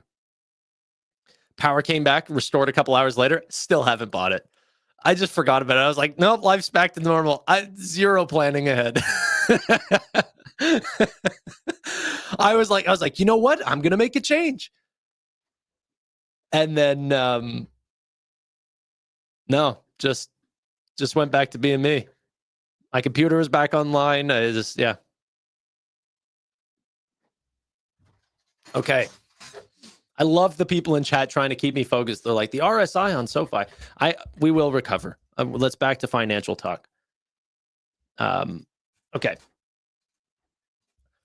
SoFi to 28.95 on the day. We hit 29.25. I mean, hopefully we end up getting back there. Ethereum above $3,000 per share. Let's see what else. Microsoft at 489. Let's see what the big movers are. It's still, wow, no. I was expecting for some reason Dell to be at the top of that, but it's not at all. Robinhood up 10%. Navan up 10%. That's quite interesting. Robinhood up 10% to $127.41. CleanSpark up 11% to $13.11. Did they have earnings last night as well? CleanSpark did have earnings. Oh, wow. Some companies, when the good is bad and the bad is good, I guess. EPS was negative 1 cent. They were expecting positive 34 cents. And revenue also missed by 2%. They're up 11%. But Zscaler and Workday, who actually did do double beats, are at negative 12% and negative 8.5% respectively. Up is down and down is up. Man. Okay. By the way, why is SoFi lagging behind? I think you mean by like Hood is up 10% or whatever, and SoFi is not. I think a little bit of that is how this sort of dip and then recovery had actually happened. So if you take a look, we went from $32. Let me get my numbers right here. Just get a little sheet out here. SoFi went from $30 and then sort of fell to $25. Okay, so they dropped about 21% as a stock. Robinhood, oops, where are my fingers? Robinhood essentially went from, 153 down to a low of 101. Okay, or sort of maybe balanced out at 106. Okay, so from 150 to 105 was a 30% decrease. And if we want to go literally from peak to trough from 153 to 101, that was a 34% decrease. So they're recovering because not only are they actually showing off real new products lately, Robinhood just announced that they're buying into the predictions markets, so they'll have diversified revenue. They're creating their own market. but also they're coming back from a much bigger trough than where SoFi is coming from. TA, bruv? No. Don't want to do none of that. If there's something in particular that you guys are thinking that I need to cover, then yeah, but SoFi needs to stay under $32 by end of week, or else I'll have to cover out my covered calls. Got you. Okay. Finally got into Hood at 106. I mean, that's pretty freaking amazing. Like, here's the thing about if you're getting into new stocks and you don't have anchoring bias, like if you've been following it down here, it's very hard to buy it up here. But if we were to overlay what their actual financials look like, which actually we can do. If we were to overlay what their financials look like during that same period, we are well depressed on a multiple on Robinhood than where we have been previously. The difference of 150 and 106, huge difference. You're selling off over 30%, right? And during that time, we've seen, the stock essentially post the best earnings that they've seen, September numbers. That's great to get both of those at the exact same time. Okay. Got Zeta at 18 as a starter position. Let's see. 1827. Wouldn't it be nice? Okay. I don't know. Maybe I should start a Zeta position. Maybe I should just conquer into or concentrate into the names that I already have. What are your thoughts on Alibaba? I think that they are a military tie to, or a Chinese military tie. No, I don't know. I don't really have a take on Alibaba. I don't want to buy any single Chinese names while Trump is in office, because if there is these massive switches where, the Trump administration ends up changing their tone. Like, for example, I just read today that ByteDance wanted to buy Nvidia chips. The CCP said no. So they are stopping them from buying chips. Trump wants them to get into these companies. If they end up sort of retaliating and saying, hey, you know what? Alibaba cannot be used by American citizens or cannot be purchased as a stock, and we're going to delist these names. Like, who knows what's going to happen? Trump has made very, very strong moves that I think are hard for me to try to predict. I don't want to play those names. I think that there's a ton of regulation risk going forward. I never want to bet against the government. I think Chinese names are a bet against what Trump could do. I don't want to be placed there. Okay. Told you prediction markets were a big deal for Hood. That was probably just as big of a reason for the pump to 150 as S&P 500 inclusion. Every traditional sportsbook stock got destroyed.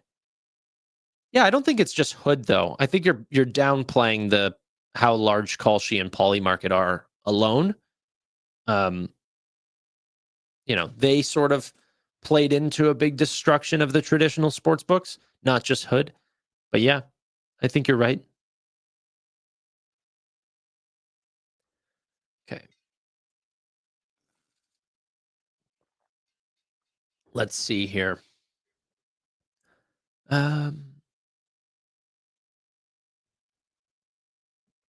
Okay. America would be better to ban Alibaba? I don't know.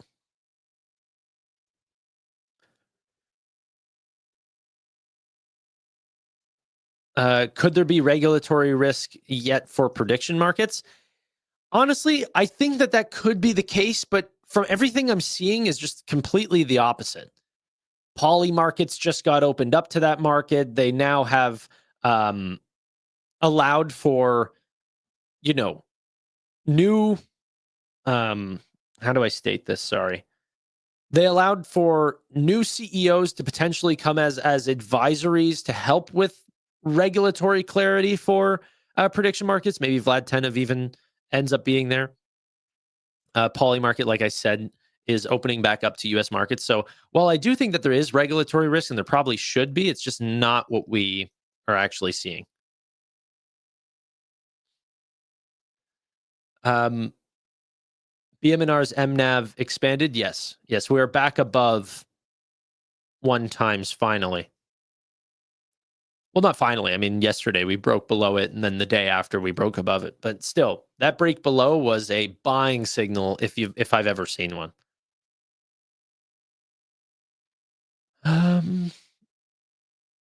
PayPal's a buy at these levels. I think PayPal has been a buy for much longer than these levels, but honestly, I have not bought since my original allocation, and I thought that I would, but I just sort of given it a lot of thought. I haven't sold it or anything, but I've just given it a lot of thought, like, what's going to do better over the next year, PayPal or Nebius? That gives me a little bit of some thought there, They are definitely undervalued. That's without question. It's just whether or not that the market sees that for 1 year from now or 4 years from now. And then you have, opportunity cost in holding those names. Okay.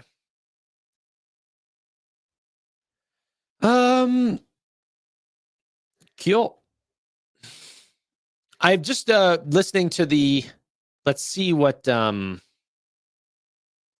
ended up earlier on this stream. I was talking on the pitch a ticker on Equity Edge. I ended up pitching Chime, but I want to see what else was pitched. So they talked about Kraken Robotics. That was another name that they ended up talking about.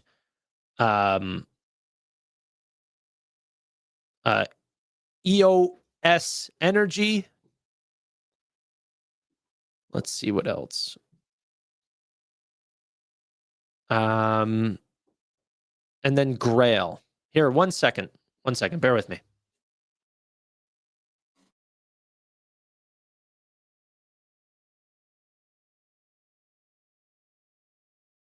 I got coffee delivered, ladies and gentlemen. Look at that. Whew. Fantastic girlfriend. Got me a black coffee. I'm going to burn my lip here. Give me 1 second.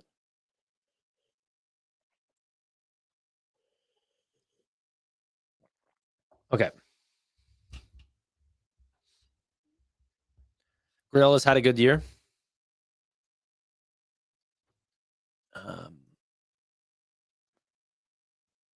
Grail. $4 billion cancer early detection blood tests. Yeah, I don't follow any one of these health names. Up 500%. Yeah, boy, oh boy, has it had a good year. Jeez.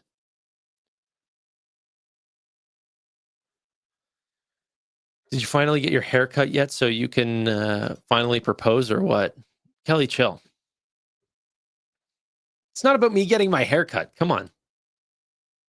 Tim's is overrated. This is not Tim's coffee. This is McDonald's. It's just they got some Grinch thing going on. Mick Cafe.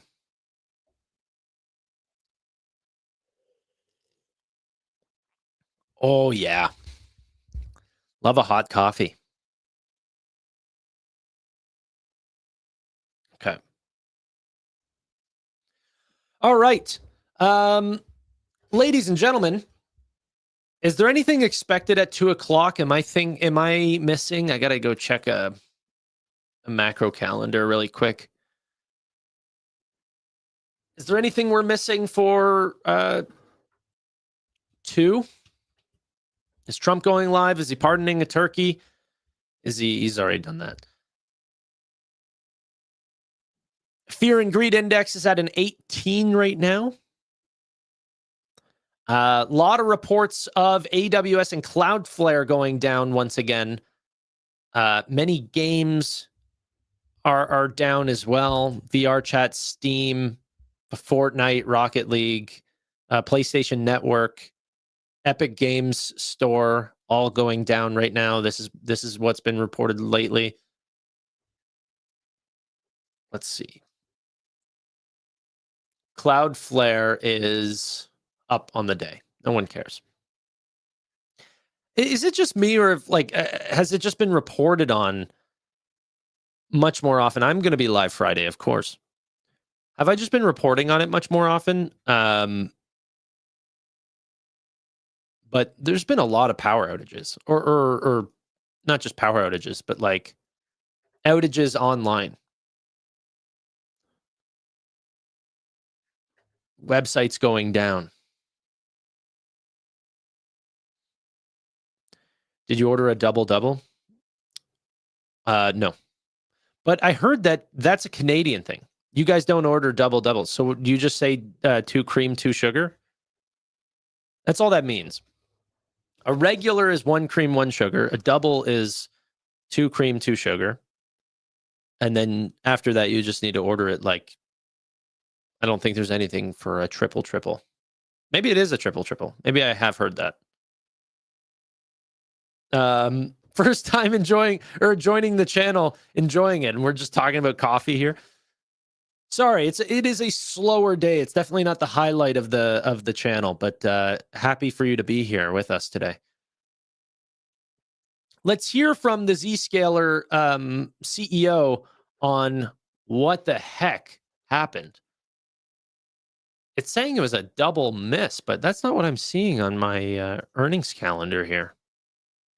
Us to talk more about it, and a first on CNBC interview is the CEO of Zscaler, Jay Chaudhry. Jay, welcome back. It's good to have you. Thank you, Carl. Thank you for having me. Do you agree maybe with the notion that the street either wanted a higher guide or a more specific guidance on recurring revenue? Look, street does what it does. We had an exceptionally strong quarter. Our revenue growth, 26%. Our ARR growth, 26%. Our RPO growth, 35%, our free cash flow margin, 52%. These are spectacular numbers. In fact, if you take our revenue growth of 26% plus free cash flow of 52%, that's like operating at a rule of 78. That's out in the stratosphere. Very few companies at $3.3 billion or higher ARR are growing at 25% or more. We are one of those companies. I do think investors get it wrong from time to time. I'm scratching my head. What did anything change in the guidance about, say, we mentioned Red Canary and their contribution?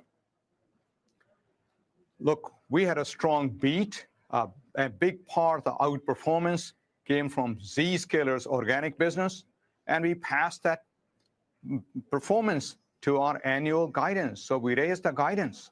I think it is a very clean quarter, top line, bottom line, operating margins. And we're operating at scale. The number of customers we acquired and the AI security products we're selling, a number of point products we're displacing out there to reduce cost and complexity. It's going extremely well. I mean, I don't know. Some analysts were saying maybe that you weren't disclosing the actual contribution of the Red Canary deal, trying to figure out whether organic growth is decelerating. Do you have any more clarity around that?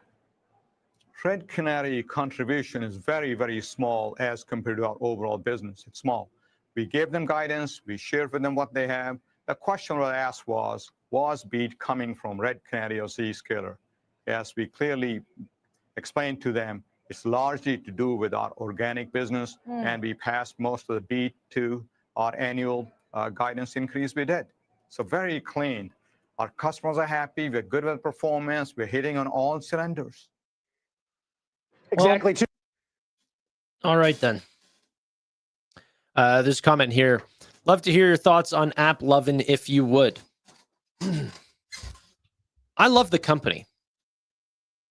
I love management. I love the advertising space. And whenever I first heard about the rumors that they were, potentially collecting, well, I forget the exact thing. It's been a little minute, so I'm just going to try to remember. But if I'm off, please don't quote me. That they were illegally collecting user data and selling it and using that for ad targeting. I was like, okay, well, this is just, one bear's report. It's, might not come to fruition. There's nothing here. And then by the time we ended up seeing SEC probes for that, then I was like, okay, well, I don't want to be involved in a name that has the SEC snooping around, especially for these companies that have essentially come out of nowhere and they've blitzkrieged onto the market. It's like either this is one of the smartest names of all time, or they are maybe cutting a couple corners. So it's hard for me to know in that type of industry that, to be honest, I do not have an information advantage in. I'm learning just as the rest of the market's learning by listening to public companies and stuff like this.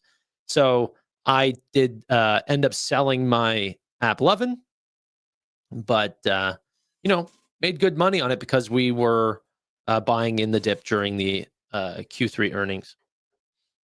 By the way, a double is 2 cream, 2 sugar. A regular is 1 cream, 1 sugar, and I am not drinking either of them. This is a black coffee. I saw some comments in chat saying a regular was a black coffee. That's not true. You go to a coffee shop, you order a regular, you're getting 1 cream, 1 sugar. At least here in Canada. I don't know what it is, but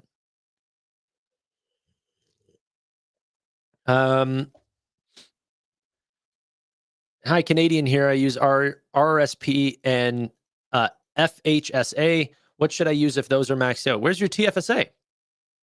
The TFSA is the greatest investing tool in Canada. You're going to want to max that out. And then eventually you just have to, well, one, buy a first home. You can't just keep your FHSA forever. And then, RRSPs, I'm not even a super fan of, but they are good for some people. Yeah.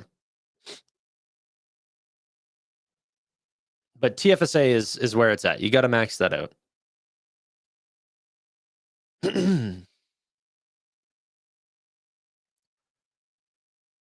Okay. What is it called when you add 2 shots of maple syrup? I don't know of many people that put maple syrup in their coffee. I'm not Canadian enough for that.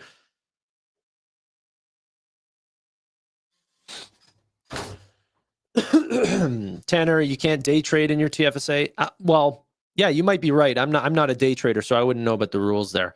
But yeah, absolutely not day trading in my TFSA. I've bought and sold stocks in quick succession and taken profits out. The CRA has never come knocking. We're fine.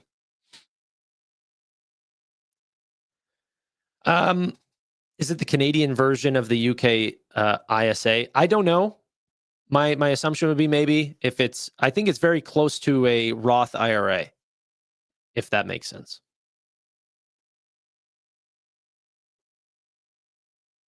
The only problems with a TFSA is that if you lose that money, you lose that contribution. Tanner, for the last time, boughten is not a word. Okay, well, I'm glad you said for the last time, so I don't have to see it again, because I'm going to continue to say it, Kelly. It's not going to change. Words are just, if I keep saying it, it will show up in the dictionary. If cuzzy and unk and all of these things find their way into the dictionary, boughten's getting into the dictionary. It works fine.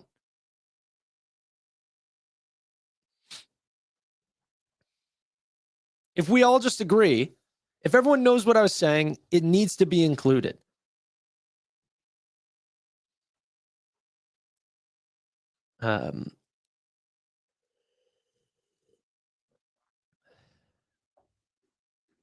Is doing 20 transactions a day in a TFSA worrying? Dude, maybe. I don't know. I'm not doing 20 transactions a day. That's a big buying day. Yeah, Kelly needs to do a cuzzy walk to calm down.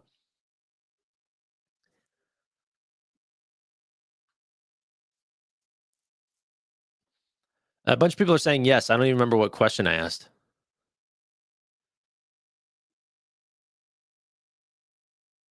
Okay. What the heck is a cuzzy walk? That's because you're unk. Okay? We're learning Gen Alpha slang these days. Okay. Let's get back to the actual market. I'm done having fun with the youngins in chat.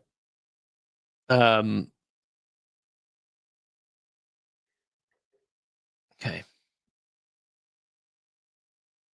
What do you think of Jason's style of trading? Does it interest you? No. I'm not into technical analysis. Well, I like Jason. And clearly it's worked out for him. Dude does very well. You know, I talked with him from time to time. He's helped me get good entry into Chime. He told me what price. But like even that, like the price that he said was the floor wasn't even the floor. And then he said if it broke below that it would go all the way, like it would go much further. I'm not anti, like, whenever it comes to TA, he's the best. I just don't even believe in the industry because like it rarely ever works, in my opinion. Like you said, it like Chime was gonna like well, no, I'm not gonna say, but anyway, he was really close. But to me, floor means like it's a floor. It doesn't break below it, and if it does break below it, then it should fall to like the next Fibonacci line or whatever the heck. That didn't end up happening. It just sort of went in the middle range and then came back above. But yeah.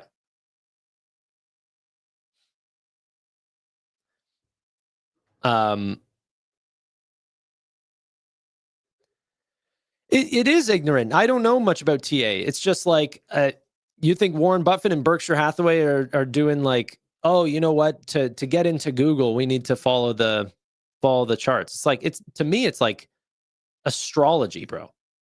I lost 10 IQ points. Now, I didn't lose 10 IQ points. He was the one that was wrong. I was just following. He didn't call the floor and then he didn't call the new floor. He just it was like sort of somewhere in between the two prices that he said that it could be at.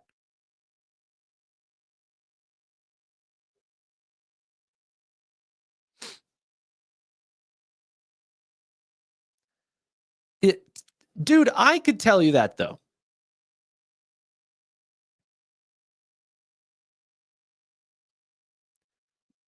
Like, yeah, I'm not looking to the stars to predict stocks. I'll let the people that do that, fine. You know, some of them, if you want to look to like RSI or something like this, that's fine. But some of these I don't believe in. I just don't believe in them. Jason's not taking hits. I love Jason. Jason's great. I'm saying the industry in general, I don't believe in.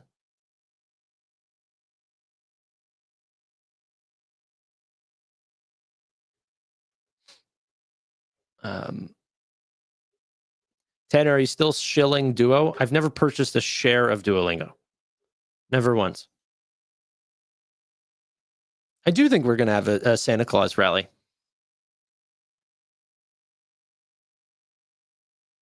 Yeah, the only TA I trust is Trump's Twitter. But that is like, I believe in that too. That's changing real world events. I don't think that you can see that on this chart. Like, you look at Baba, this line didn't happen before, you know, the government came out and said, what do you call it? No, I don't believe in day trading either. Do you guys believe in day trading? Like 98% of people lose money in day trading. How do you believe in that? I'm not saying that people don't make money. Whenever I say, do I believe in it? No, I don't think it's a big scam. Like, obviously there's real things there. I just don't think that I'm going to be able to to make more money by spending my time doing TA or day trading or something like this, I'll probably end up losing more. Kelly, thank you for the 5 gifted. That's very, very generous of you. Appreciate that.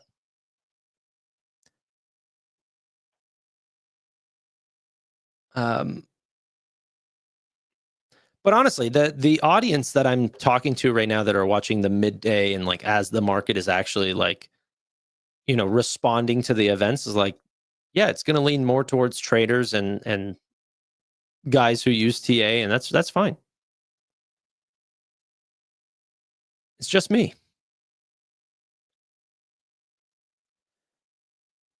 It gifted you one as well. I mean, that's well deserving. Thank you, Kelly. Seriously.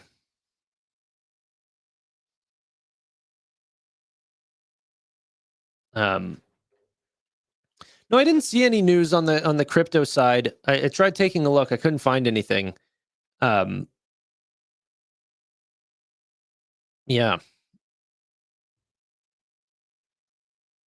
Let's see. Let's take a look at crypto. 3,000 on ETH. BTC, a little under 90,000 now. Broke above, but only for a quick minute. Tom Lee will be on at 3 p.m. on CNBC. Thank you so much. Okay. Is it power? Let's see what they're actually covering.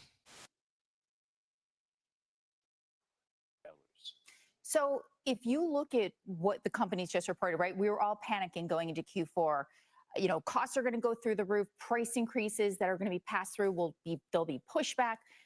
Operating margins were coming down. We're seeing the opposite. We're seeing it from, the tried and true Walmart, TJX, you name it. But we're also seeing it from brands that were supposed to be dead, right? Urban Outfitters, The Gap. Operating margins are at levels of last year, if not higher. And that's because companies have been forced to cut costs and come in with very lean inventories. So it's like COVID. They learned how to be disciplined again. So it's like clean up aisle 7.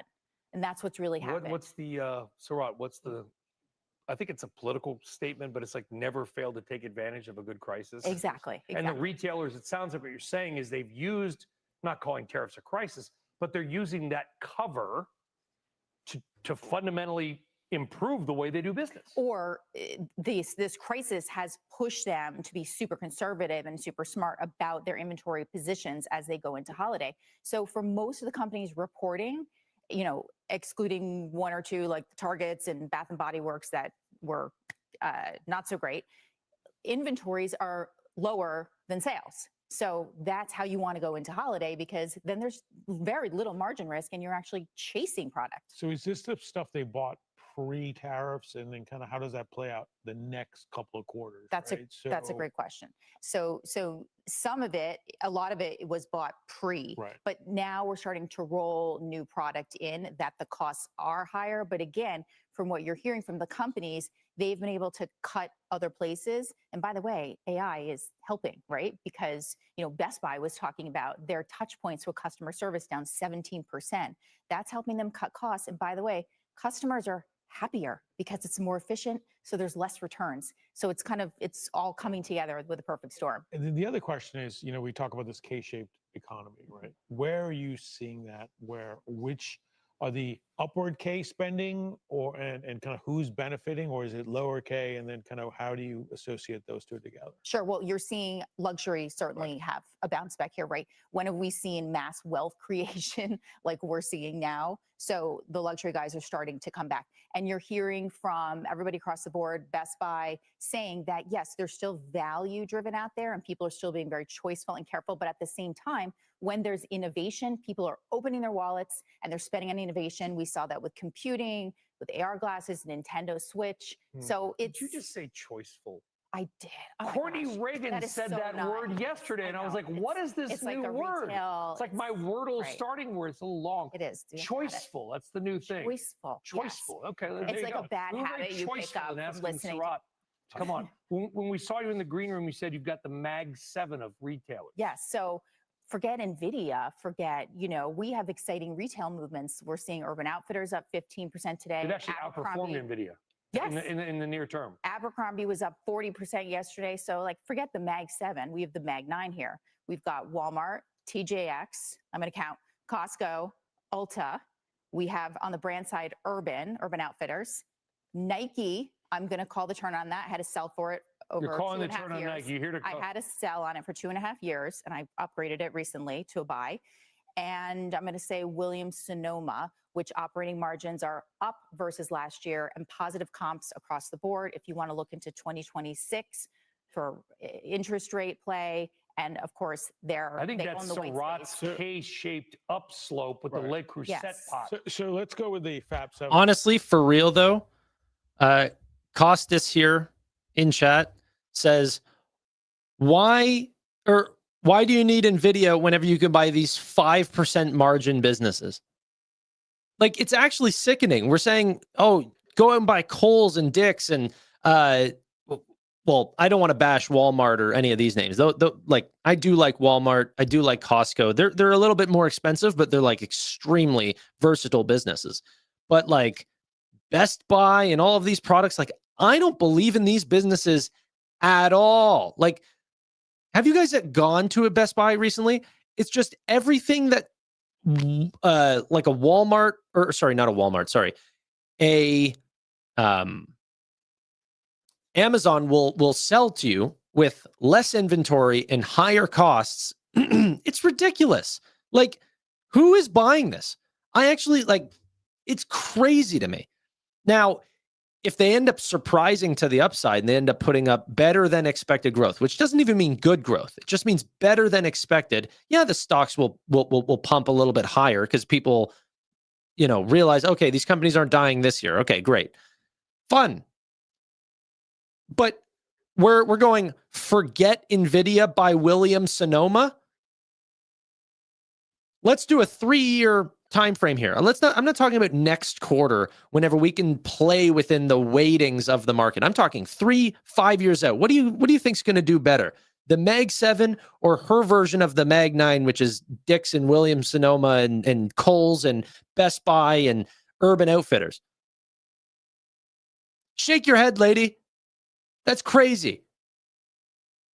Let's get real. I'm talking about businesses that are moving faster at higher margin and are asset light. Yeah, no one wants those anymore. People are dying. Like literally, they are so hungry for a new investment trend. Anything else. And where I do think there could be other investment trends that I just don't want to participate in is like healthcare could be a big one, like biotech and these sort of things. Absolutely, they could be better than, the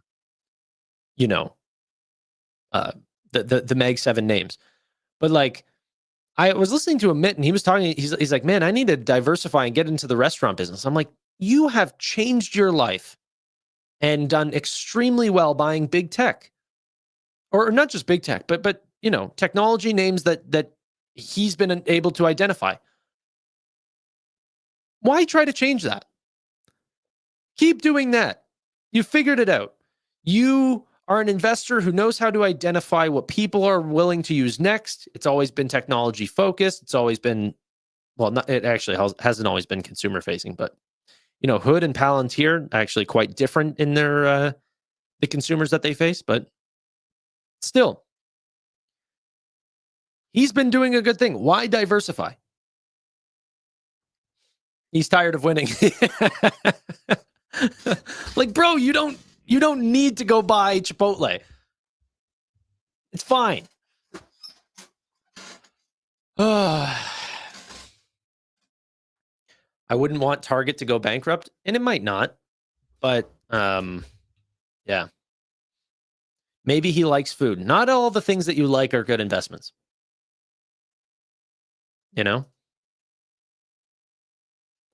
Bro also asked on stream what Rocky Balboa was. Yeah, but it's the same sort of thing that we were talking about before, where it's like he is hyper focused on the things that he wants in life, and sometimes that can make it hard socially around certain topics that he just does not care about at all. But, you know, you start talking about business and markets, and there's no one greater to talk to. Yeah. Little diversification, just a little bit. Why? What does diversification mean to you? Like, oh, you know what? Diversification means that whenever everyone stops using Microsoft Office, they're going to go get a Texas Roadhouse sandwich. Like, what? That's not diversification. There's just simply no correlation. If people are not going to use social media and advertising goes down, restaurants are like, why just, that's diversification. You're just buying something else. So then it's quote unquote something else. The people who want to diversify, they're diversifying their ignorance. And so they go, okay, I don't know what I have in my portfolio, so I need to buy more things. So then the things I don't know that go wrong, like I will, yeah, I know he likes Texas. I'm not bashing that name at all.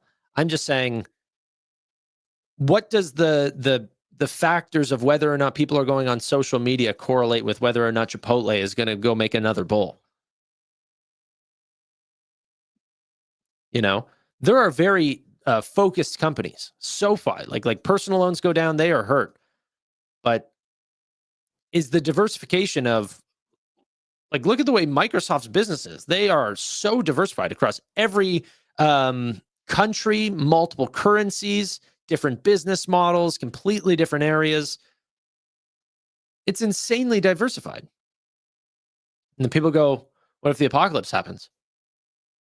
Like, I'm got worse issues than Microsoft. I mean, like, forget about the US dollar. Like, what are we talking about?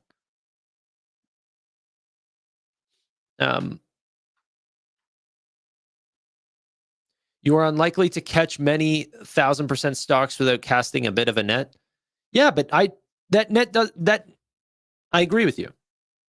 But I'm not trying to brag. I've definitely found 10x stocks. And I've stayed extremely focused in areas that I think the TAM, I'm just 100% right on.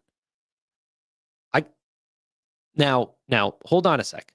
I'm not saying I am 100% right. I'm never 100% right on anything. I believe I'm 100% right on artificial intelligence and blockchain technology. And I'm willing to bet my whole life on it. I am betting every dollar I have on those two segments. But that will allow me to find massive names as the TAM continues to expand. You know, I don't need to get into dividends and oil and energy and healthcare and learn all of their competitors in all of the spaces and barely know small things about 300 different stocks. I'd rather know 20 names at most really well. Actually, probably more than that. Probably like closer to 30 or 40.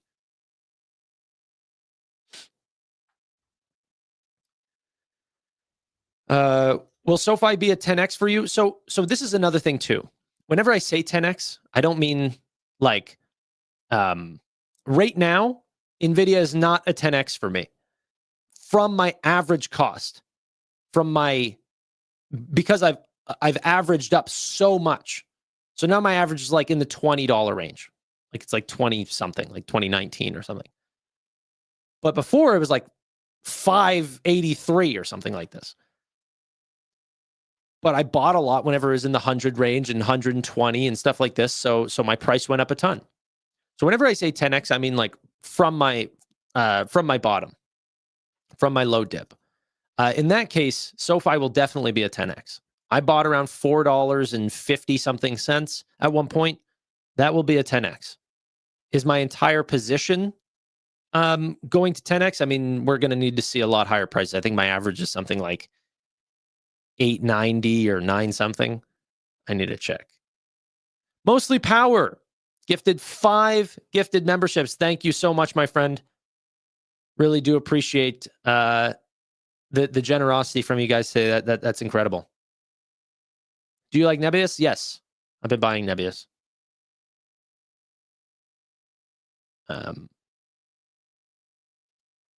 Okay.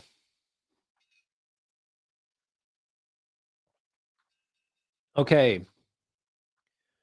The counter argument is with AI and blockchain, all these other companies are the ones utilizing AI and blockchain, so then you should be following them to understand what is happening. Yeah, I don't think that I am following the companies that are using blockchain and artificial intelligence.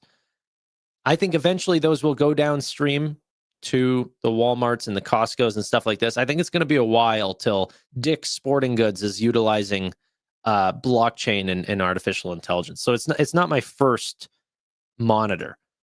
I'm monitoring the SoFis, the PayPals, the Chimes, and these sort of ones because they are going to be the first companies to utilize stablecoin and agentic artificial intelligence, stuff like this. Tesla, physical AI, but I'm a huge proponent in following investors that are much smarter than me. And there's a name that no one ever talks about. That's Don Valentine, probably one of the greatest investors of all time. I was listening to that chat with Amit and Steve the other day, and they were talking about, who are the Mount Rushmores of investors. And Don Valentine for me has always been at the top. He was a VC investor. He actually created Sequoia, and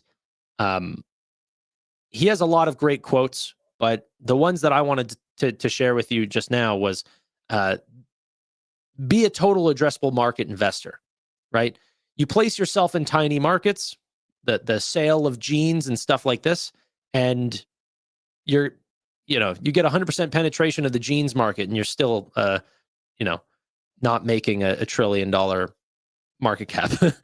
But you go after these massive markets, and there's opportunities for you to really 10, 100x stuff like this. So Don Valentine, someone to look into, hero of mine, but also be a total addressable market investor. That's worked for me. Think about the size of the markets. Big fan. Big fan. I'm a huge fan of Chris Camillo as well. He's just a little new. Not new to investing, but new to the space. Like Don Valentine's an old man. I actually think he's dead now, but yeah. Peter Lynch is a GOAT too. I love Peter Lynch. Yeah, no, we're all looking to get one up on Wall Street here. Died 2019, yeah.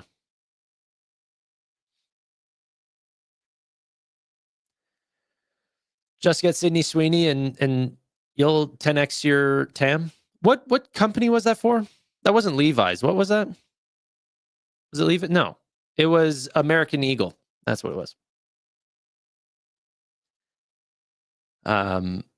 Rusty with the 5. This is because you take your coffee the right way and sometimes holler at us like my dad used to do. Thanks, Rusty. Appreciate it. Who's on the Mount Rushmore of YouTube investors? I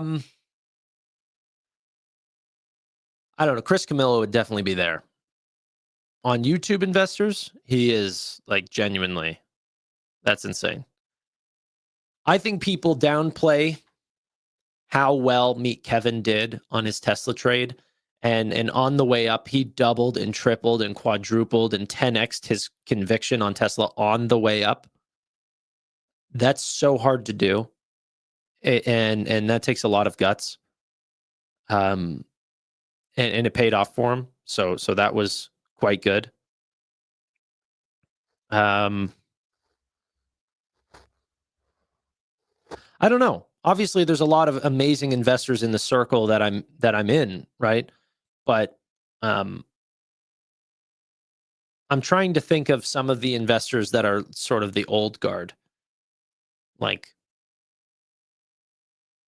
Joseph Carlson. He's an amazing investor. Honestly, Amit is who I was thinking about. Like, you think about it, we were talking about, what are the 3 companies that have had the best earnings results this quarter? And it's like Nvidia, Palantir, Robinhood, probably some of the 3 strongest quarters I've ever seen. And Amit is heavily concentrated in all of those. crazy.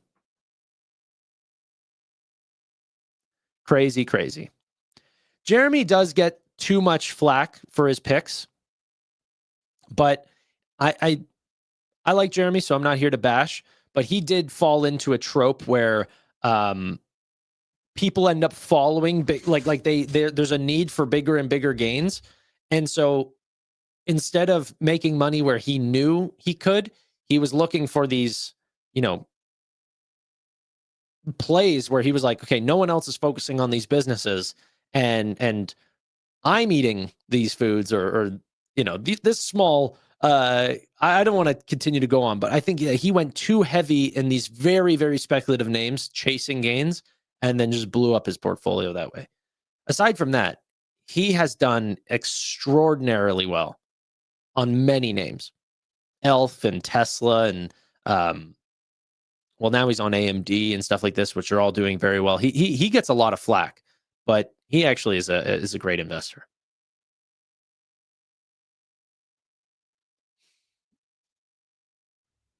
Yeah, Beyond Meat, Fubo, TTCF. I'm not here to bash, but he was a long meta forever, and he's done really, really well. But he got caught up during a COVID thing and got burned. No one bats 1,000. I've got my skills and names like that have just completely burnt up, and I was doubling down and tripling down on those names, and then they just go to zero. So it happens.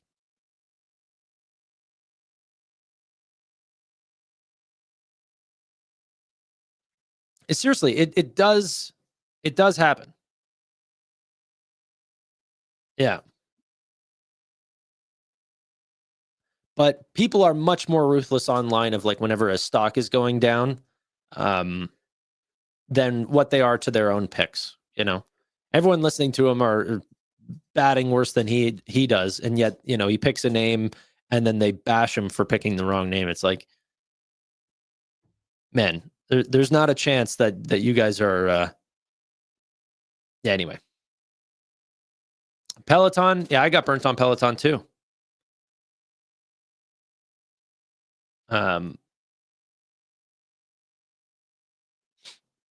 Wait, Upstart is always getting bashed on. I don't like Upstart. Okay.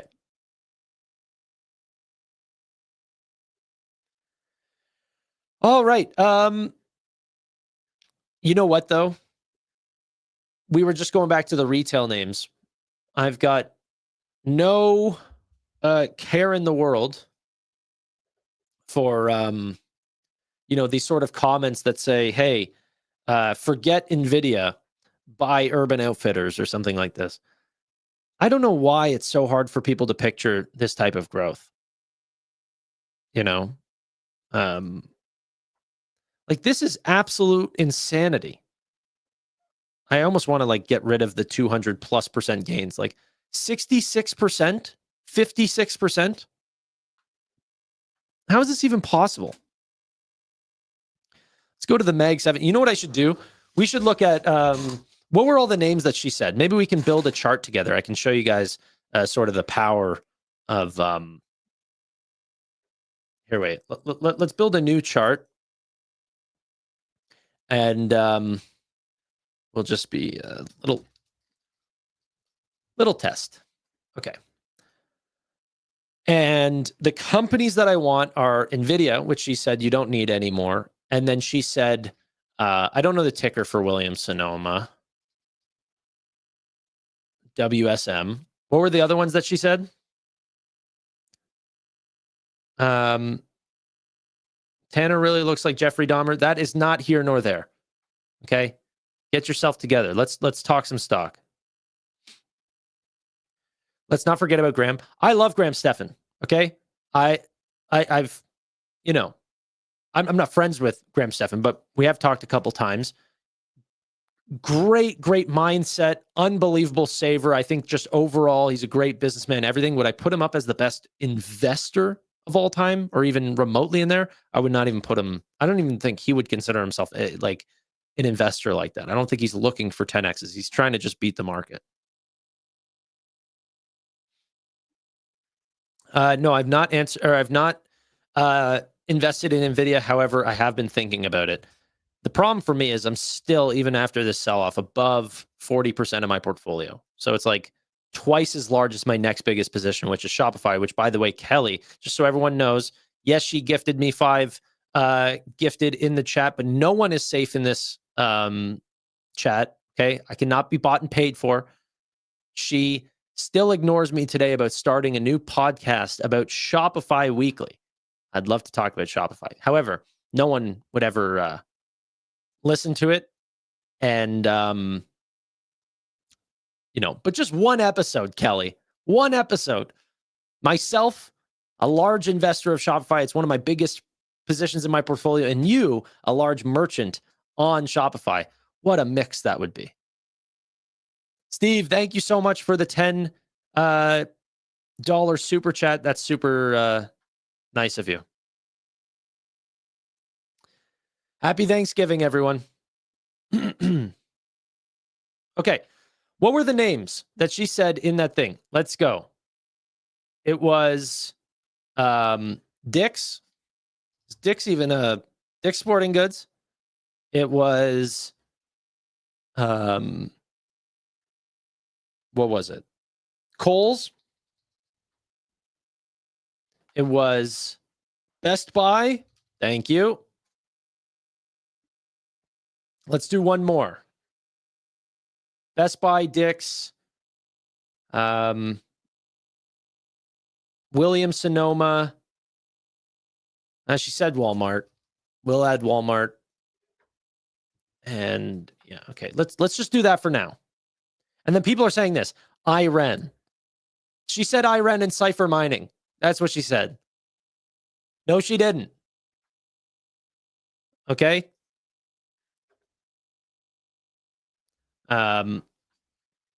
Okay.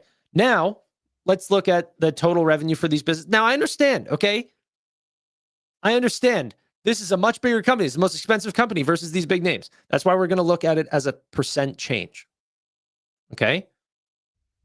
Everyone calm down. We're just going to look at percent changes here. Wait, what's this blue one here? Oh, Nvidia. Oh, we're looking annually. I was like, what the heck? I was like, who's this super gainer here? Wow, Dick's is pulling away. Look at the sort of pump on Dick's here. It's getting a little weird. The chat's getting a little weird. I apologize, but it's true. But this is revenue growth on all of these names.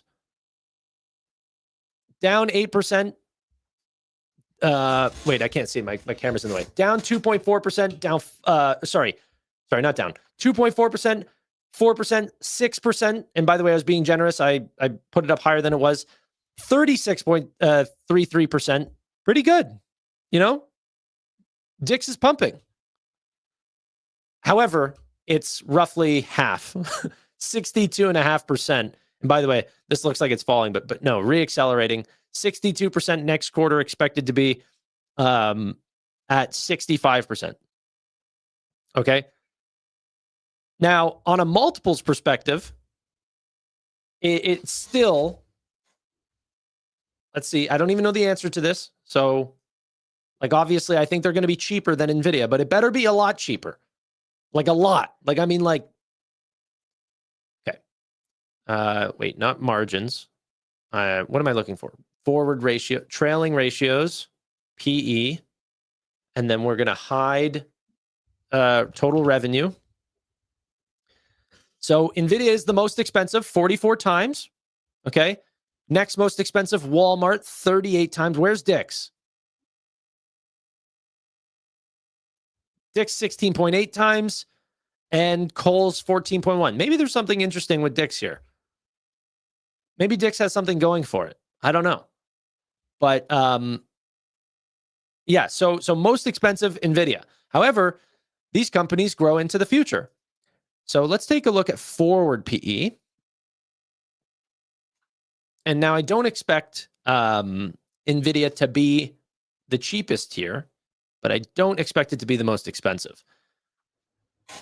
Kohl's 46.7 times, Walmart 38.2 times, then Nvidia at 26 times, then Williams Sonoma at 20 times, Dick's at 14, Best Buy at 12. Wasn't Dick's PE at 14? It's the curve. There is a curve to Dick's here, but it is, it's looking good. Well, it's, personal preference. I prefer Nvidia, but, yeah. Okay. Are these companies cash flow positive? Can we look at forward price to free cash flow?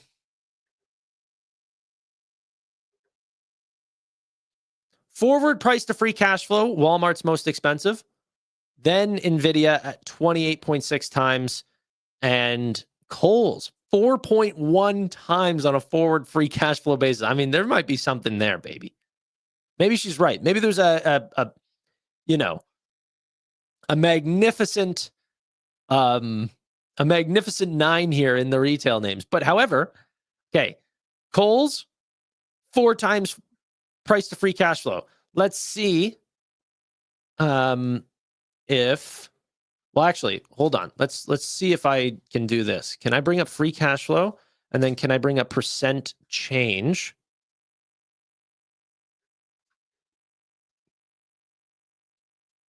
Why isn't that doing that? Can I not pull forward? No, maybe I can't. Okay, no problem. I can't get free cash flow that way, but we can look at total revenue percent change. What else is it showing here? It's showing me too many things. Okay. And then shrink this. So there's the sort of the growth there on Dick's that's gone from essentially 0.4%, and then now Dick's is all the way up to 36%. But Nvidia 62.5%. Now, where was that's why Kohl's is so cheap, because they're literally dying. And they've been dying for multiple years now. -8, -9, -4, -5, -8. What are you guys saying? The growth on what? Look at Dick's right here. It's literally shooting up. We went from 5% to 36.3%. That's a huge difference. That's a lot of growth. Big growth on Dick's here. Okay. But Kohl's, no. Their growth is flaccid. Dick's bought Foot Locker. They have a lot of inventory to work through. Understood. Okay. And that's why you don't just, there's not one number that ends up telling you whether a stock is worth it to buy. Right? But if you take a look at Nvidia here, like the growth is just rock solid. This is insane. Like it's not one quarter that they've bounced up and, usually they're down with the rest. No, this is complete separation. It's absolutely insane. Okay. Anyway, I feel very, very, very confident picking the companies that are growing at these sort of rates. Like I'm just looking at data center here. Let's look at, total revenue percent growth. And this is too many years, Let's just look at when the AI trade sort of started. We've gone from 26 billion up to 187 billion. Like you can't find this anywhere else.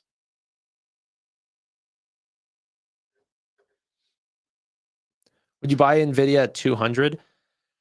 I'm not going to sell. So in my opinion, a hold of a stock is still believing that, the company is going to continue to perform. But I'm going to continue to hold Nvidia at $200 a share which is a form of essentially putting a buy signal on the stock. But I'm not going to be buying more just because it's going to make up such a heavy percentage of my portfolio. And I do have to protect myself from black swan events and, maybe TPUs or the future of AMD ends up taking off. Something like this. But yeah. Okay. Let's see what else we can see here. Let's switch this to quarterly. Drag this out a bit. Yeah, professional visualization, because of the new DJI Spark, is starting to climb very fast lately as of the last quarter. But no, Nvidia is a grower. They are a grower. Look at the size of these candles.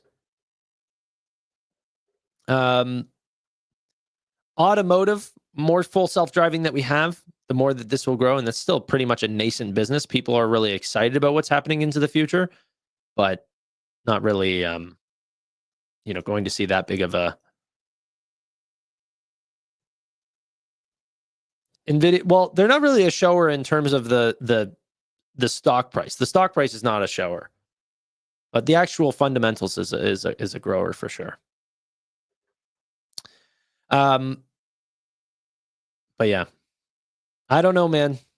I don't know how you see this type of report, read everything about this company, and then just like bet against this performance. Like this is insanity. Look at the networking. What's happened for year over year from 3.1 billion to 8.2 billion dollars. The acquisition of Mellanox was like the greatest thing we've ever seen. Gross margins, this is showing a little bit of compression, but even then, this is expected to be at 74.8% next quarter, which will be even higher than last year's Q3. A big return there. Crazy. I don't know, guys. I don't know. I feel very confident in this name. By the way, if you guys like the Fiscal AI thing, you guys know I already have a partnership with them. But I actually forgot to say, there is a Black Friday sale right now till December 1st where my promotion has gone from 15% to 30%. They only do promotions like once a year. So if you guys were interested or on the sidelines, make sure you check out Fiscal AI/future. There it is right there. All you need to type in is Fiscal AI/future. Check it out if you guys are interested in... oh, wait, I didn't want to close that. I was still going to look through some things. I wanted to close down the thing. That, okay. Okay, let's go through and look at some names. We got 6 minutes until Tom Lee is on CNBC. Maybe take a look at what's running. What can we take a look at? Maybe Robinhood up 11%. No data to display. Oh, no, good, man. I just pumped your thing and now you're crashing on me. There you go. Had to refresh it. Okay, go to quarterly here. Okay, so this is something very important that I wanted to talk about. Whenever we look at year-over-year growth on transaction-based data, or we can just do revenue in general, but whatever, we'll do this. The growth last time in transaction-based data was 236% on Robinhood. Okay? Now, in the most recent quarter, we got up to 128%, which looks amazing. But if you look at the quarter that they were replacing, it was this one right here. Next quarter, for Q4, we're going to have to replace this huge breakout candle. So don't get a little bit upset whenever next quarter for Robinhood has extremely tough comps because that's what's going to happen. It has to happen. Okay. But if anything like the months of November and December are like what we saw in October, we're still going to be very happy campers. Yeah, Tom Lee, supposedly from the comment that was said in chat, he's going to be on at 3 o'clock. Yeah. I should check the CNBC schedule, though. Can someone verify that?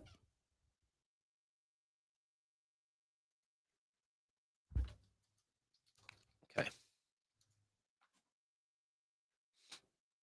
Maybe we'll hear a little bit more about the mechanical glitch. Banking's not out yet. Well, I mean, it is out now. It is rolling out. There are people using Robinhood banking. But yeah, and that'll go like if people are paying with their debit cards and stuff, that'll go under transaction-based revenue. Other parts will go under net interest income. It's like, look at that. Look at the growth last quarter. This is on their massive change of margin. What are the segments and KPIs that they track here? Can I see margin? Wait 1 sec. I don't know if I can. Margin. I just had a meeting with the fiscal team today, and like literally they're like, hey, anything that you guys want going forward, like let us know what products are like you guys want to see next. So let me know if there's something that is missing. I told them that I really, really want them to put in live earnings calls into the thing, into the product, because as you can see, like we can go here and just like listen to this. Wait. Those of you joining us on the webcast, really pleased to introduce our next speaker, Steve. Thanks for having me and thanks for showing up. Yeah, that Vlad occasionally put some pellets in that hamster. So, wouldn't it be nice if we could like literally see or listen to the live earnings calls, follow the stock price, and look at the earnings as it comes in? That's the other thing why I like Fiscal AI. Like literally as the company reports, you get it like in Bloomberg speed, like the quarterly numbers appear almost immediately. Okay. We're going to be switching over to the closing bell here, or at least the closing bell show at CNBC here in a few minutes. Man, I don't actually understand. I really don't. How their margins continue to improve while they continue to be the lowest price provider in the market. So is it just like Terminal or FactSet? It's very different. So obviously they are a massive competitor, but much, much cheaper. So you're looking at more like, I don't know what it is after the 30% off, but obviously it's much different than where we are now. Sorry, after 30%, but it should be something like $400 and something per year rather than, $30,000 per year for Terminal. But yeah, honestly, people do not put nearly enough in thought into the way that they research companies. I pay for CNBC, I pay for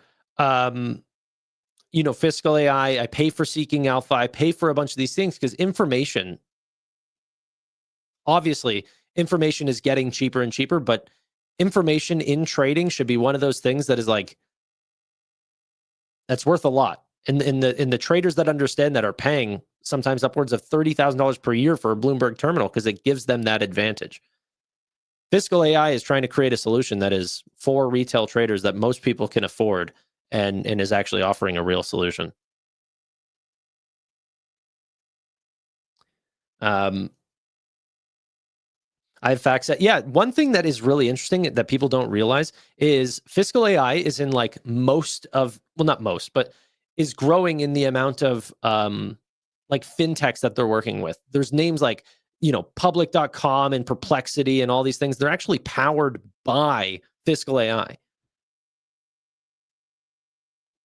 You know, he said he's live. He's not. We'll see. But here, look. 3-week setback.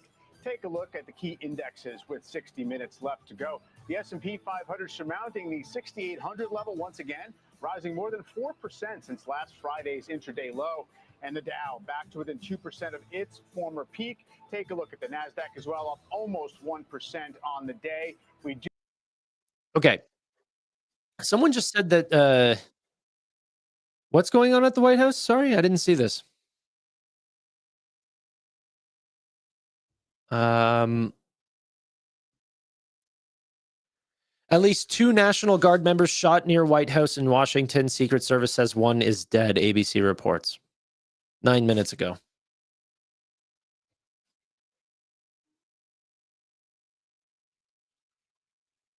Okay. Let's see if Tom Lee is expected to be live here soon. Oh, yeah, he is. Yep, he's live now. Great to see you, Mike. So you had been saying, let's say a few weeks ago that we could get some choppiness in the first part of November, but you were still kind of bullish looking beyond that. What, in your view, has the market been contending with in recent weeks?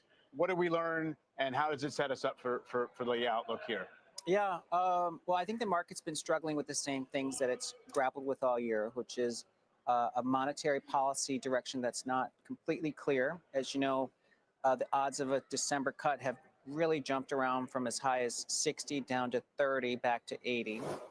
And the second is, of course, policy volatility, because the administration does make proclamations and statements that are sometimes head fakes but confuse investors, and it's all resulted in really suppressed enthusiasm for stocks. Sentiment has been bearish.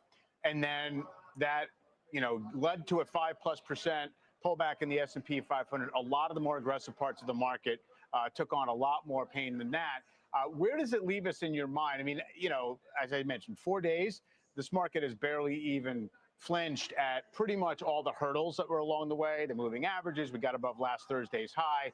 We know it's kind of an upside bias the Wednesday before Thanksgiving and the Friday after. But beyond that, where do we go? I think we're set up for a really strong rally into year end. And I know we just came out of a pretty terrible grind. I've talked to a lot of PMs that have said it's one of their worst 6-week periods ever in their career. So we know people have lost money, they've de-risked. But we know into year end, we have the positive seasonals, especially given how strong the May to October was. It's really a 5 to 6 chance that we're going to be up 5% into year end. Right. The second is monetary policy, I think, is going to shift dovish. Even if Fed Chair Powell is hawkish, we know it waiting in the wings is now a shadow Fed that's dovish. The third is we know sentiment is going to have to chase this rally because 80% of fund managers are trailing their benchmark. And then I think the fundamental story is pretty intact. As we're doing work into next year, and I think earnings visibility is going to be really good. So I don't think I'm questioning if earnings are peaking. It's more just that stocks price in and correct enough. Now, you've been, I think, pointing toward, let's say, 7,000 in the S&P by year end. Now, that's only like 2.5% up from here. We made some progress. But a year ago, you also thought we'd hit 7,000 in the first half of this year. So what happened along the way? And I guess, what might you think about in terms of impediments looking into 2026? Yes. I mean, we're almost through this year. And I'd say, looking back, this was 5 years of history compressed into 1 year, because we had a major bear market, the biggest tariff hikes ever. And that, of course, killed any hope of any 7,000 in the first half. But miraculously, stocks went into a waterfall decline and recovered every single point of that decline symmetrically. So it really speaks to the resilience.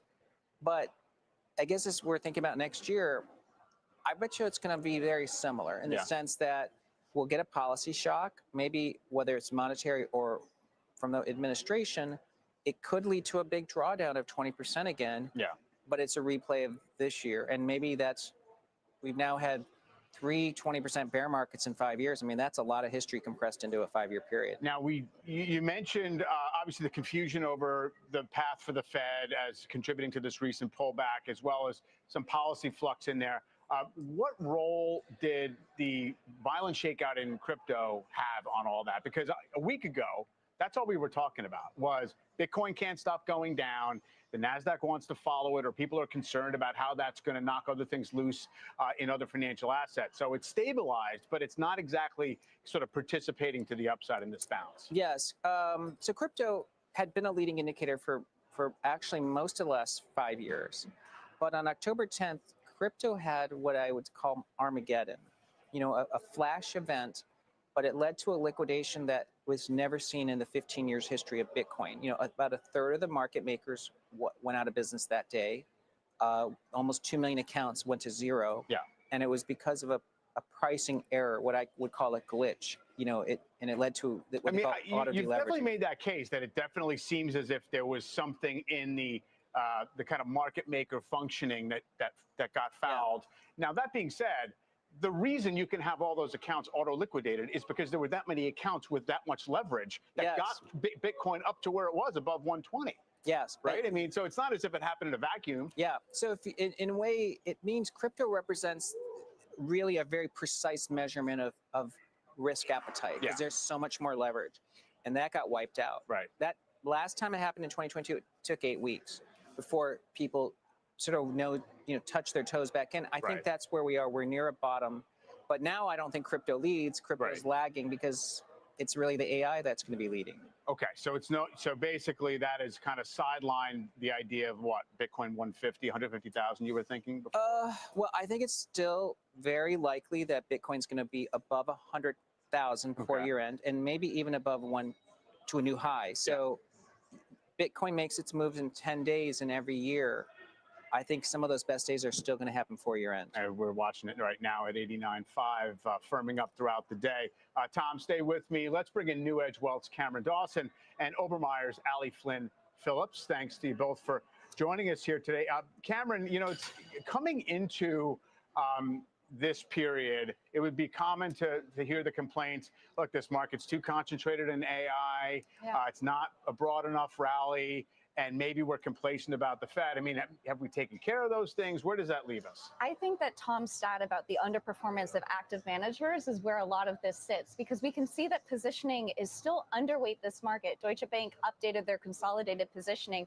We're in the 34th percentile. That's underweight. And discretionary managers are in the 18th percentile. So there is still a large cohort of capital that has sat on the sidelines of what has been a very monster rally. So we think the best case for an end of year rally is that more people get dragged into this market.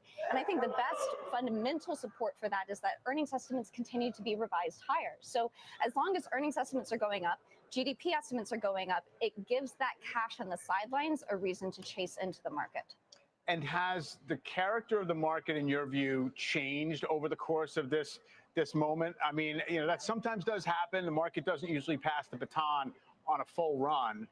So where are we now? We can look at non-profitable tech as a really great capture of this, is that it had a 65% rally through October 31st, and it's down about 14% in the month of November. It's bounced back a little bit, but that really captures this notion that beta has been the key leader of this market coming out of the April lows. So the big question is if beta, low profitability, low quality names can continue to lead. They certainly love having a Fed that looks to be easier and more dovish. So it really is dependent on what the Fed delivers. But to Tom's earlier point as well, we think as well that you're going to get Fed cuts in 2026 once you get the new Fed chair. So even if they come a little bit later or slower than what was initially expected, you're still getting cuts because you have a new person leading the Fed. Got you. And Ali, over the course of this period, there's been a really dramatic switch in the AI narrative in terms of the perceived winners and losers. We're kind of re-ranking the ones that are best positioned. And I wonder what it means for the general segment of the market, considering that for a while there, it seemed as if the investors are going to be happy to see everybody invest to the max against this theme. Yeah, well, first thing, I think we should talk a little bit about the current environment. And as Tom mentioned, it's been painful, but that's actually to us been really healthy and somewhat controlled. You've seen some nice rollover within the Mag 7 or the AI sector, and investors turning to sectors that people had left for dead. Just delving a little bit. So if you look at the past 6 months, only 18% of the S&P 500 constituents have outperformed the index. Over the past 5 weeks, that's actually doubled to 36. Not a huge number, but it really does remind us that the market's more than just a handful of companies. And you've also seen actually the S&P outperforming the NASDAQ. To answer your question in terms of within the AI sector, we think investors are really focusing on opportunity, but with execution risk, emphasizing that even profitable platforms can be poor investments if they overpay for that growth. So to us, leadership is more shifting towards business models that pair AI exposure with visible monetization, those strong balance sheets. And that to us is in terms of why Alphabet, for instance, is outperforming some of its more capital-intensive peers in the most recent days. Sure. Now, the thought that it's a positive that so many stocks have been underperforming the S&P 500, because I guess as a stocks picker, you have a lot of hunting to do in terms of things that are down a lot. Do you think the market's going to start to reward a broader list of stocks? I guess is now the question. I mean, the equal weight S&P has obviously lagged badly, but it's closer to its high than the overall market cap weighted indexes are. In fact, it's within 1%. Yeah, I mean, the reason why we should really reward a broader market, it's not just in terms of broadening, but really in terms of the healthy earnings picture. So for instance, this most recent just third quarter earnings cycle, you actually saw earnings growth 13% year over year, which is the fourth positive consecutive quarter in terms of increase. But also it was actually broadly distributed across different sectors. 10 of the 11 gig sectors, for instance, double-digit returns in things such as financials, materials. So we are seeing the broadening in the market because we're seeing a broadening of the earnings base. Tom, you mentioned that it probably wouldn't be Bitcoin leading, but AI. I guess we got to be more specific in terms of AI, or do you think that the full leadership of the first half of this year, where the OpenAI orbit and everything else can participate? Yeah. Well, I know stocks have been sort of trading pole position, Nvidia and Alphabet. But to me, the bigger story arc remains that AI is a mega trend. There's a lot of resources and spending, and it's a big contributor to growth. And we know there's a shortage of both power and silicon. So I do think it's going to ultimately move in the next 12 months kind of as one cohort. I don't think valuation sensitivity is as important as people think. We're actually studying this now. We're going to be publishing it soon. But if you look back 10 years ago, the most expensive stocks at the end of 2015 continue to be the best stocks over the next 5 years. Right. Yeah. I mean, it's interesting because I don't even know if it's really a valuation story in terms of what's taken a step back. It's a matter of, kind of who's got the current lead, whose model or the works clearest better. path or something like that. Yeah. Cameron, in terms of the macro, I mean, everyone has been able to say, okay, we had this rhetorical dovish pivot from Fed members. We can now price in a cut. You mentioned that it looks like we have a glide path toward 3% in short-term rates.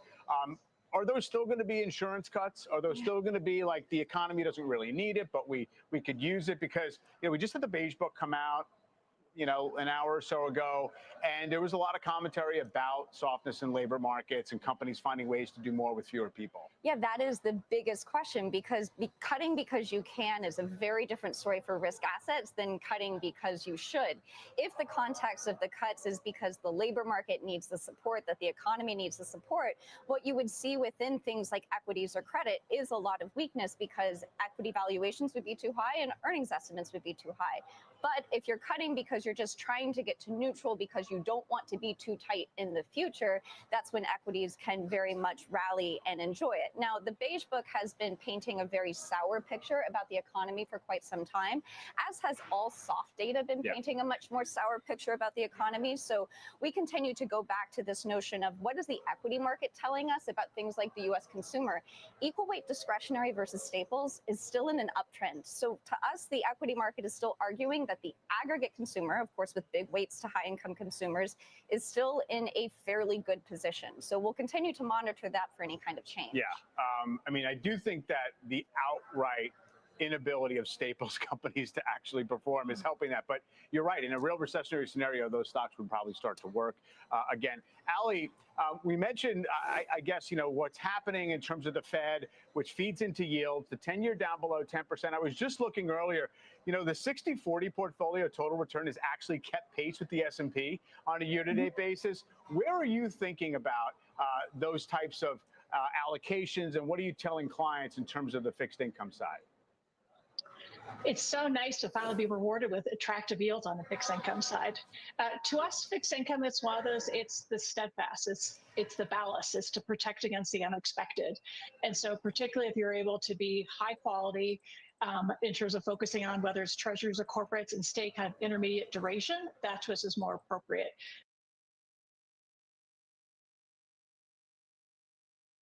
Hello? What's going on?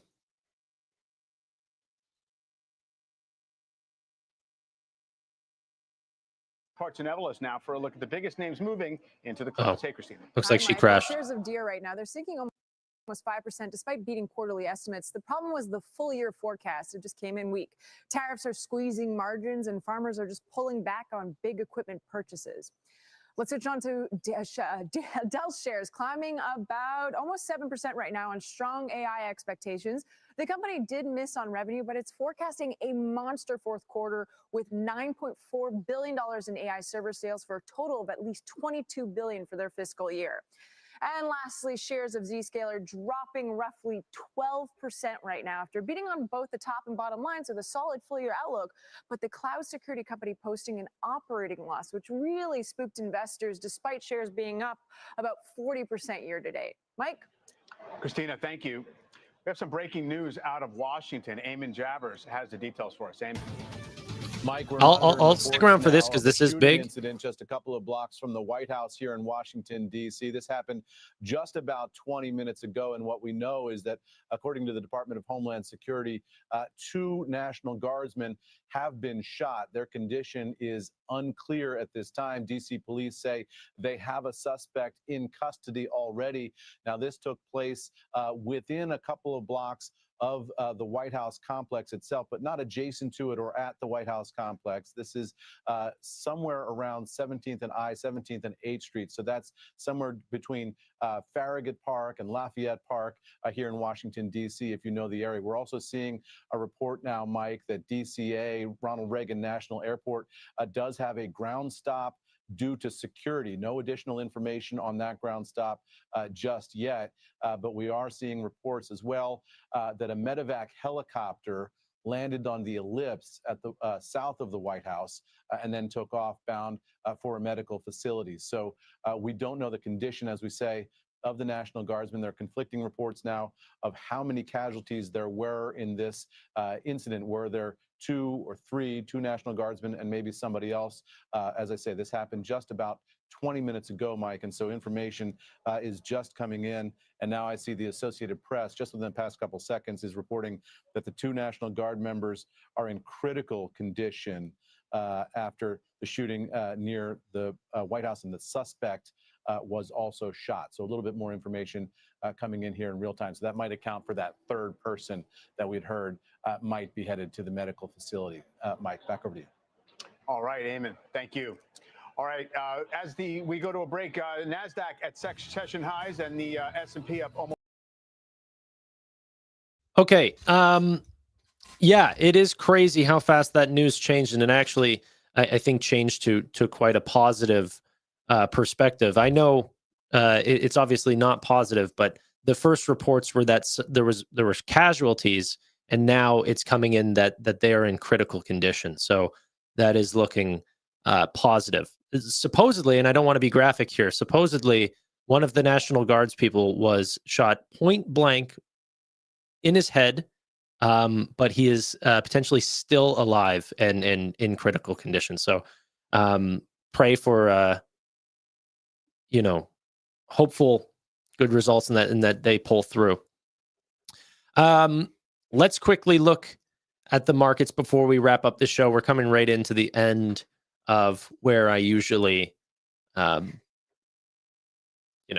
up this show, usually at 3 o'clock, but we're going a little bit longer. Let's just take a look at what is moving and what isn't. One Stop Systems up 30%, Beyond Meat up 20%, CleanSpark up 13.5%, Robinhood up 11%, BMNR up 10.5%, White Fiber up 10.3%, Cipher Mining. Wow, lots of run in these smaller neo cloud names. Let's see where Nebius is, up 6.7%, 94.85, and CoreWeave up an additional 5%, 74.97. Applied Digital also up 5%, 24.97. Wow, very, very green day. But what's so funny is that whenever you actually look at the NASDAQ up 1%, and this is a beautiful day. I'm not trying to downplay 1% gain, but oh, wow, the SPY actually only up 0.9%. Earlier today, that was actually reversed, that the SPY was doing better than the Qs, but that actually has continued to climb in the favor of QQQs, now up 1.1%. Yeah. I feel like I'm hopping streams Tanner emit. I know, right? And now we're going to be potentially doing streams again back at 7 o'clock later in the evening.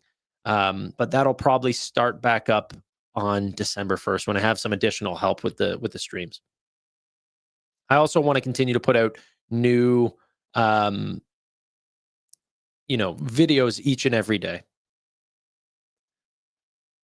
Okay. Nvidia is about to pump now. Let's see. Honestly, I think the stock should be above $200 a share. It drives me nuts that, like, after the quarter that we just saw, that it's getting no love. It blows me away. It just blows me away. Let's see if sorry. I'm just going to switch here, see what we have, and then if it's boring, not tech, we're leaving. Hearing from some of the companies that are recently reporting the retail industry about the tone of spending, the pace of discounting, and things like that into the final 4 weeks here. Shoo. Sure. Thanks for having me on. So we are in the thick of retail earnings at the moment. We've had a lot of big prints. We've got a couple more coming in the coming week. And the common themes have been actually comps and traffic have been better than expected. We've seen some nice Q3 beats, but in particular, those comp store growth numbers are coming from pricing. So retailers across the sector, from high end down to value, have taken pricing up in response to some of the tariffs, and they are not seeing a ton of resistance. They're seeing less price elasticity than they anticipated, and that's been a nice boost to comps. But they are being cautious into the holiday season, especially retailers looking at a middle income or lower income consumer, are looking at the uncertainty ahead, seeing the consumer sentiment data declining, and their Q4 guidance has been fairly conservative. And there certainly within the group are plenty of stocks that have seen their share of pressure over the course of the year. And I know you're picking through some of those. Talk about Burlington Stores. Guys, I just can't do it. I just can't. I don't care to hear about Burlington Stores. A couple coat factories are selling better than Nvidia chips. I don't want to do it anymore. Speaking of which, Evan, if he's still in chat, let's quickly highlight the fact that this post was an absolute banger. Larry Page and Sergey Brin are now the second and third richest people in the world. They are the co-founders of Google. Very, very cool. It's crazy how much this page at the top stages of the richest people in the world has changed so much recently. And now, the 10th name, 155 billion. I remember whenever there was like a few names, like we had Bernard Arnault that was at the very top at one point, and there was like the likes of Bill Gates and Warren Buffett. Now Warren Buffett's not even on there. He only has a measly 100 billion. You need more than that, Bill or Warren. Okay, ladies and gentlemen, this has been one of the longest, I think, if not the longest stream like on my channel so far. 3 hours and 23 minutes. Good luck to the people that want to rewatch that. But I'll obviously have, Bill Gates would be the richest if he didn't diversify under Warren Buffett's call. And I think even the most recent quarter, he just sold like 65% of his Microsoft. So he doesn't believe in the name at all. Maybe he's out there buying Dick's Sporting Goods and Burlington Coat Factory. That's the next Mag 9. Get real. So silly. Talk about a low news day where everyone has to sit around talking about how Dick's Sporting Goods and Kohl's and Best Buy and all of these companies are going to be the next big trades. Like, or do we all just sit around like we have to create news, so we're going to lie? There is like companies should be like, there should be a new Mag 7 if there's another name that's putting up the growth and margins and everything like this. I'm not stuck to the names in the Mag 7. And in fact, I don't like Apple, and I'm not buying Tesla right here. I don't mind if some of those names are not like doing well, but I'm not seeing any evidence to suggest that Amazon, Google, Meta, Nvidia for sure are doing poorly. Ladies and gentlemen, thank you all so much for watching this live stream. If you guys want, hit the subscribe button down below. If you guys want to catch a very, very short, limited deal on Fiscal AI, which is the exclusive provider of all the charts, everything that we do on all our videos, our breakdowns, our constant Fiscal Friday shows, check out Fiscal AI/future for a 30% discount on, I think, all their subscriptions. But in my opinion, the pro annual thing is by far the biggest discount and gets you the most. You honestly don't even need the enterprise one. I have the enterprise one, and it's great, but it is overkill. Thank you all so much for watching. Really do appreciate your time, and bye for now.